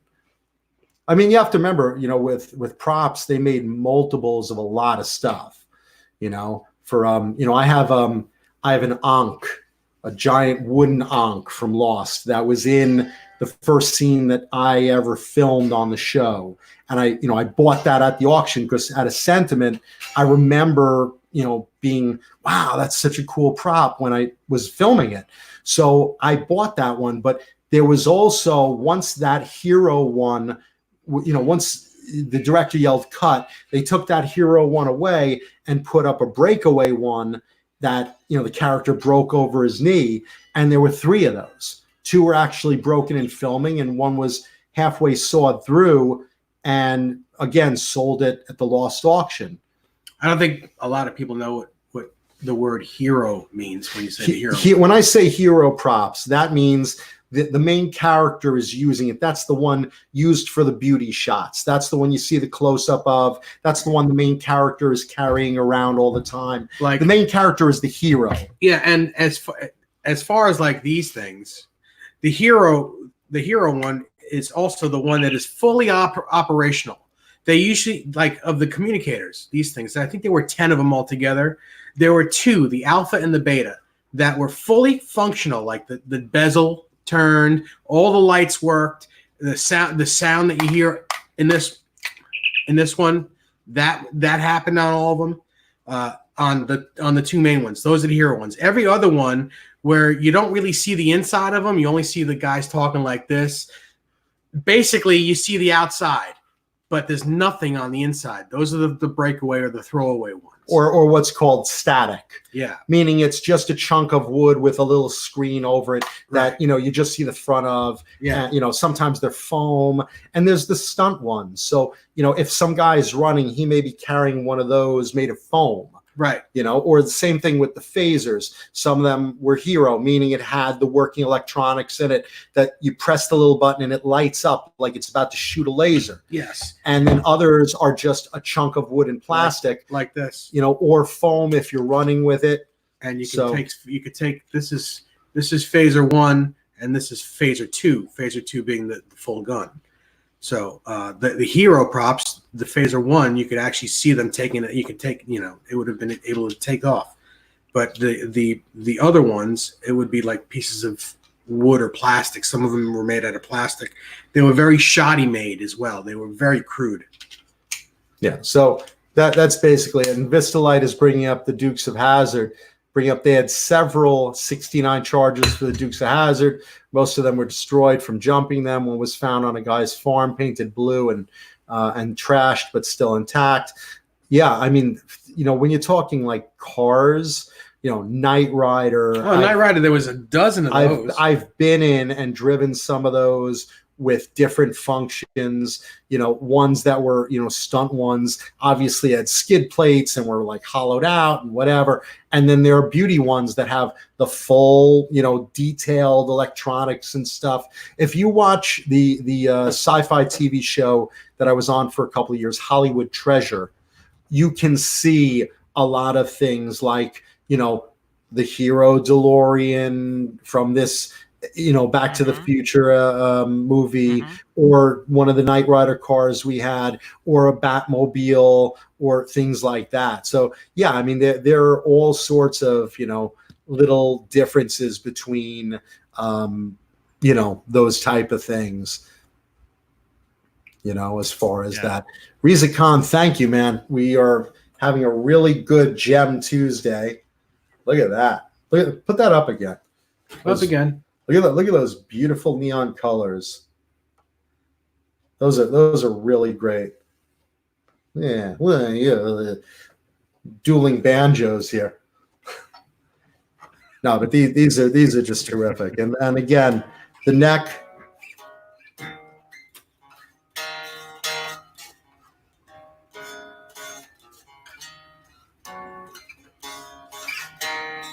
These are just such good playing guitars. They're just fun to play. And, these guys really represent a time period as far as the 80s go. I mean, the colors, the points, the maple and color, just all of it. This is as 80s as you could possibly get. And really like the high watermark, I think, for Ibanez.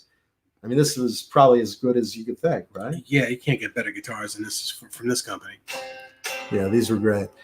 Joe Hervey, we're crossing swords here. Dave and I are going to have a dick fight in a moment. Reza Khan says Motley Crue is coming. Well, Vince better wipe it up. So that's gross. Yeah, I like that Motley Crue video, by the way they blew up the contract. Watch it after the show. Just look up Motley Crue 2020 reunion announcement or something. And maybe Is Johnny, is he here? can you put it to the Discord, maybe, Johnny, or are you allowed to do that? Oh yeah. A link to that. Yeah, you can put anything in there. See if you can remember, because I like everyone to watch that. And it was really cool the way they did it. Seeing the contract blowing up, and like I said, I can't wait to see Vince Neil hitting the gym in various ways to lose a very, very fast 40 pounds he needs to lose. Joe Herbie asked, do I take guitar lessons? Have I thought about it? I used to back in the day. And since then I've just been, noodling by ear.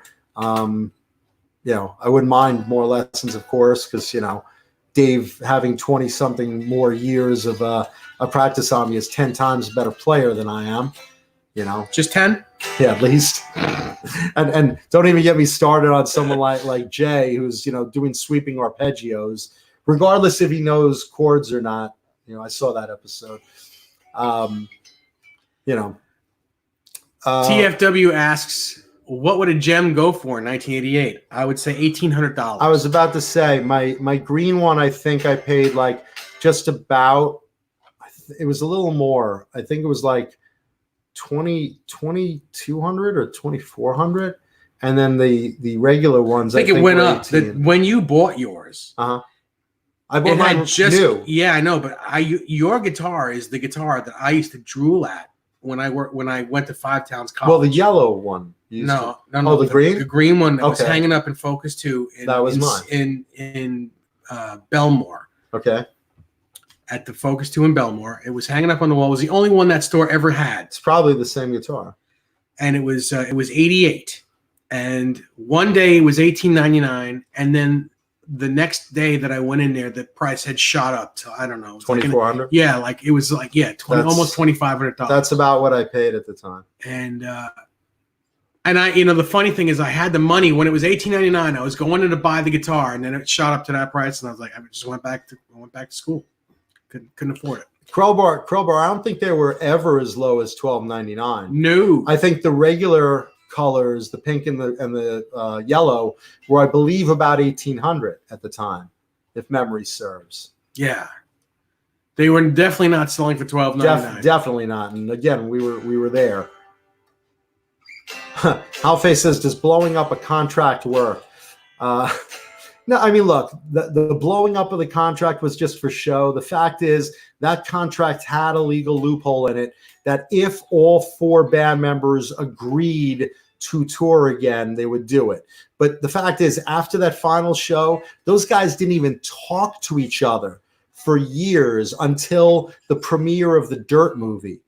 I mean, they literally didn't speak. And at that point, they were just like, wow, this movie came out good. And after all of a sudden, streaming sales went up and record sales or CD sales went up and downloads went up and everyone was suddenly interested in Motley Crue and the book was reselling at crazy amounts.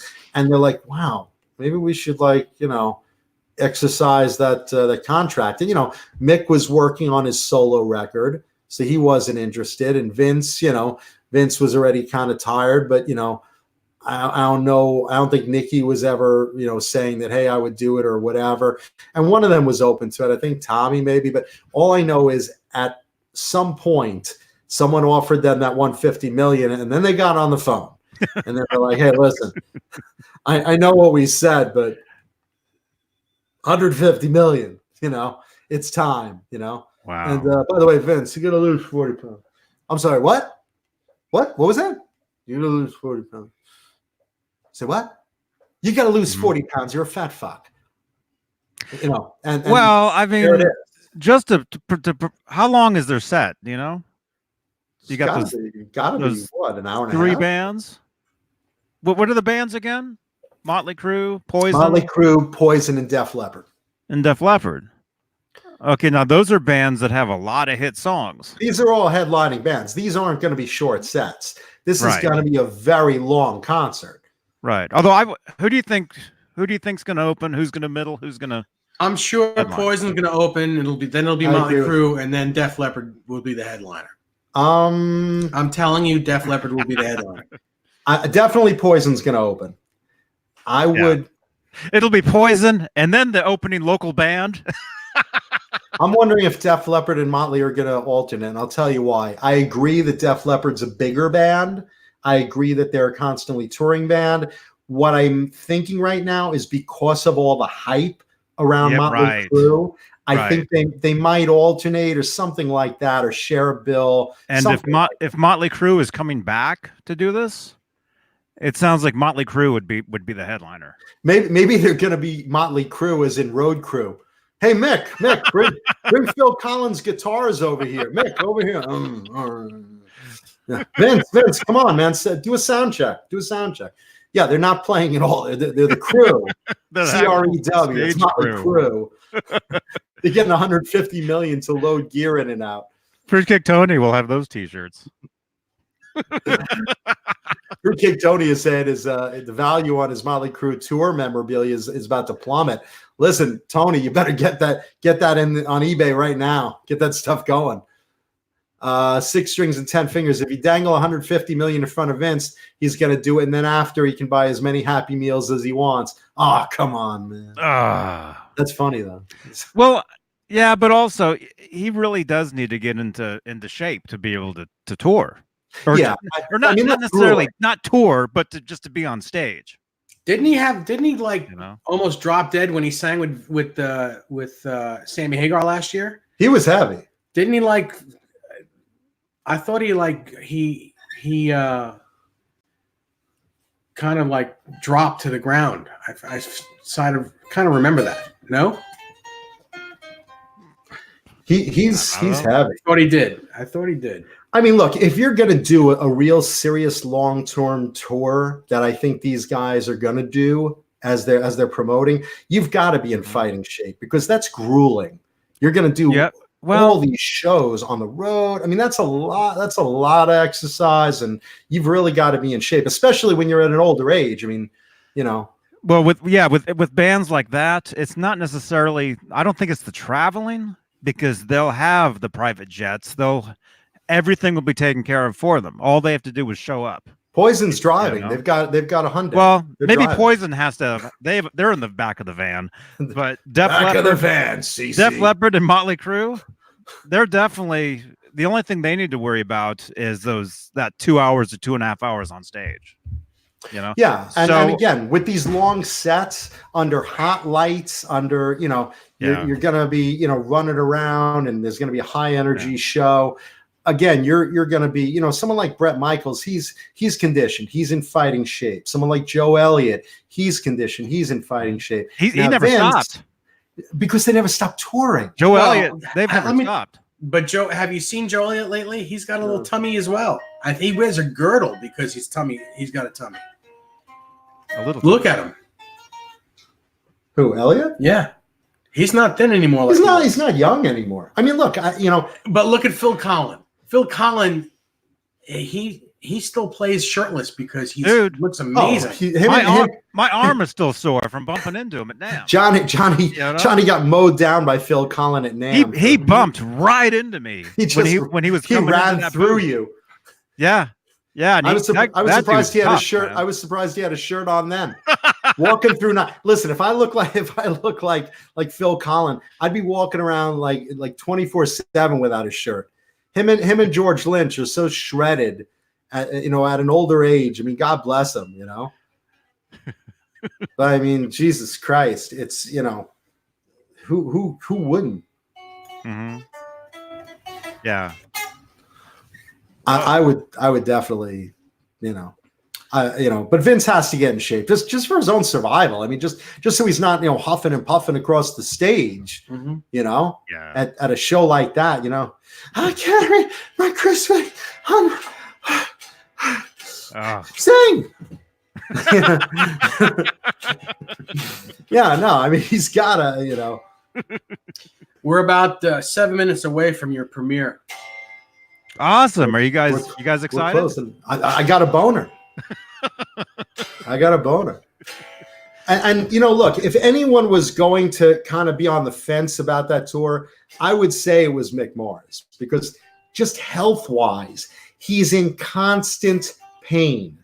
The guy has disease. He has some muscular disease. His spine is fused in two places. Oh. It hurts him to stand, much less holding a heavy guitar, much less for 2 hours. I feel bad for the guy. And he's 68 years old. You know, it takes its toll, man. I don't think his strats are heavy. I think all of his strats have the big swimming pool underneath. There's a lot of wood taken out. Even if they're hollowed out, man, I just think just standing there under hot lights every night, you know, it's you know, I know he's frustrated, like, you know, whatever muscular degenerative disease or whatever he has. I forget what it is. But I mean, could you imagine? Yeah. By the way, Johnny, how many thumbs up do we have? We have 56. Okay, guys, I would really appreciate if you could leave a thumbs up. We've talked about a lot of metal tonight. We showed some killer guitars. Killer. So please leave a thumbs up if you liked anything about tonight's show. Anything. Whether it be a dick joke, whether it be something about Vinnie Vincent, whether it just be you hearing about Motley Crue, please leave a thumbs up. We appreciate it. Superfuzz, no, I don't have a Mick Mars replica, but I can build you one. I had one of Mick Mars's guitars on the show, I guess a couple months ago. I had an old San Dimas Charvel.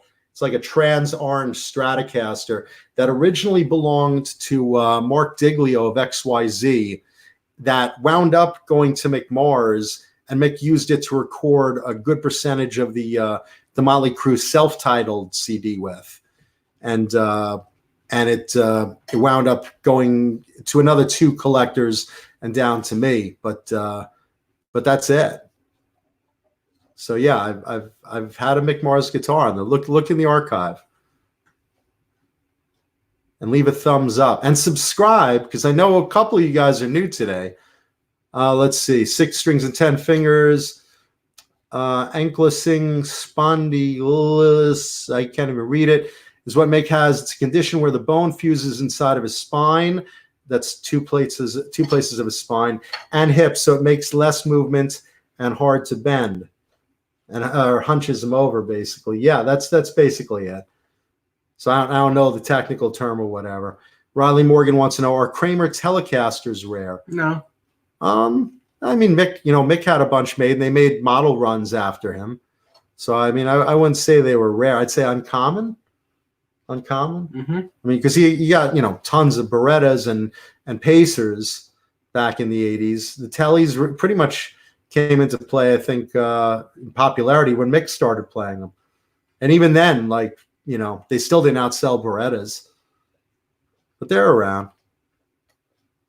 What do you think, Mr. Beane? You playing with your cock? No. I just see Johnny like this. He's either doing his laundry on a washboard or he's rubbing one out as we're talking. Oh. Am I on the air? I'm writing a bunch of stuff. No, okay. Joe Hervey says, I wish Selden Guitar Center did not suck. Hey, man, all Guitar Centers, they're hit and miss. Sometimes we go to their used department and something gets traded in, and it's like, wow, what are you doing here, beautiful? Well, the thing is, nobody really lives in Selden. So, I mean, all they have there is it's like a satellite store. It's not a big store. Got to come to Comac if you want to get something, something cool. Go to the Comac store. These are Long Island stores. These are Long Island stores. Yeah, forgive us. But you could look on the used section of their website, Guitar Center, and see stuff. Like I said, sometimes you just come across stuff, and they never know the fucking value of guitars at Guitar Center. I've seen friends buy like vintage BC Rich and Charvel for like $500 because they're like, is that an import? Doesn't say. Oh, it must be an import. I put $500 on it. We bought it for $200, and there you go. I mean, I've literally seen $2,000 guitars selling at $500 by accident. By the same token, I've also seen pieces of garbage priced at 3 times their value. So I can't tell you how many times I walk into a Guitar Center and there's a PV Wolfgang and a USA PV Wolfgang that is, a Korean made PV Wolfgang has a price of like $1,500 on it. I'm like, are you serious? Well, it's P.V. Wolfgang. Eddie Van Halen played it. Well, he didn't play this one because this one's made in Korea, you moron. Eddie went there for some good Korean barbecue and left his guitar here. So How do you know it's made in Korea? Well, he plays like shit. No, look, this doesn't say PV on the Floyd Rose. It's got Grover mini tuners on it. It's a piece of junk. It's not one of the regular ones. Yeah, so go look through Guitar Center's used section and make them your bitch. Man. Yeah. Well, speaking of Guitar Center, speaking of bitch, I've got a premiere coming up in about 2 minutes. All right, bye. Well, for 1 minute, I'm gonna just give a quick rundown. BC Rich just unearthed their new guitars, some great import stuff. Watch the Tone King video as he has a great interview with one of the new owners of BC Rich.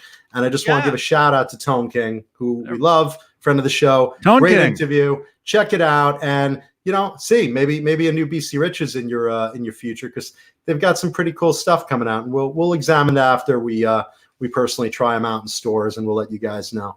But otherwise, thank you guys. We love you guys. Subscribe, leave a thumbs up, and remember, leave comments in the video about what you think of that Vinnie Vincent 70-minute song, because we want to read them. So please remember that. Tessie Switch just says, guess whose kill switches are in the new BC Rich USA Custom Shop guitars? Go on, guess. I'll guess it's a quality Tessie switch. Another product we love supporting. Yes. We love you, Tessie. We love you, Tessie. We love you, Tone King. And we love you, our audience. Thank you guys for watching. Johnny? We love you all. Leave thumbs up. Subscribe. Yes. Irish goodbye. Bye. Click the bell. Yeah, you just click. And jump into that link. There's the link. The premiere is going live in bye. About a minute. I guess.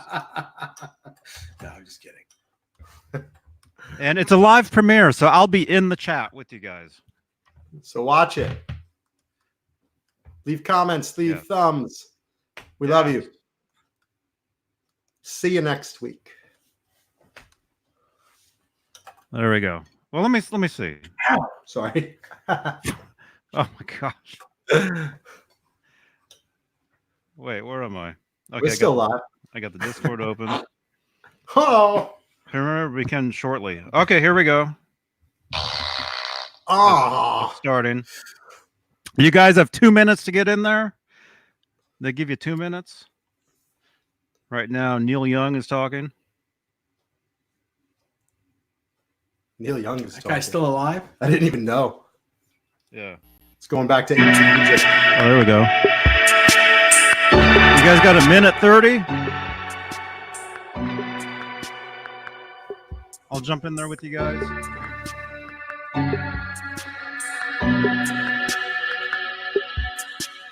Hope this is public domain music. Yeah, it is. All right, because we're still live. I know. No, this is the premiere music, so every video has. Oh, there you go.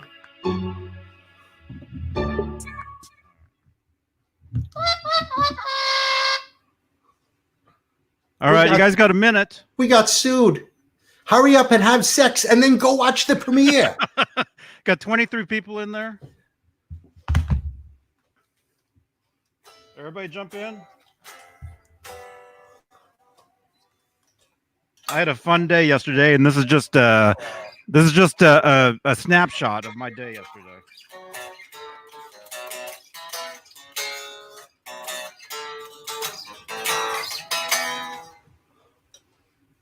All right, 28 seconds. 28 seconds. Oh my God. Here we go. We're going to hit 88 miles per hour, Marty. Marty! 80,000 gigawatts. They found me. I don't know how, but they found me. They found me. I need, get into the DeLorean. Run for it, Marty. Run for it. All right, run for it, Dave. All right, see you guys in there. Johnny Beane TV. Bye, guys. There it is. Good night.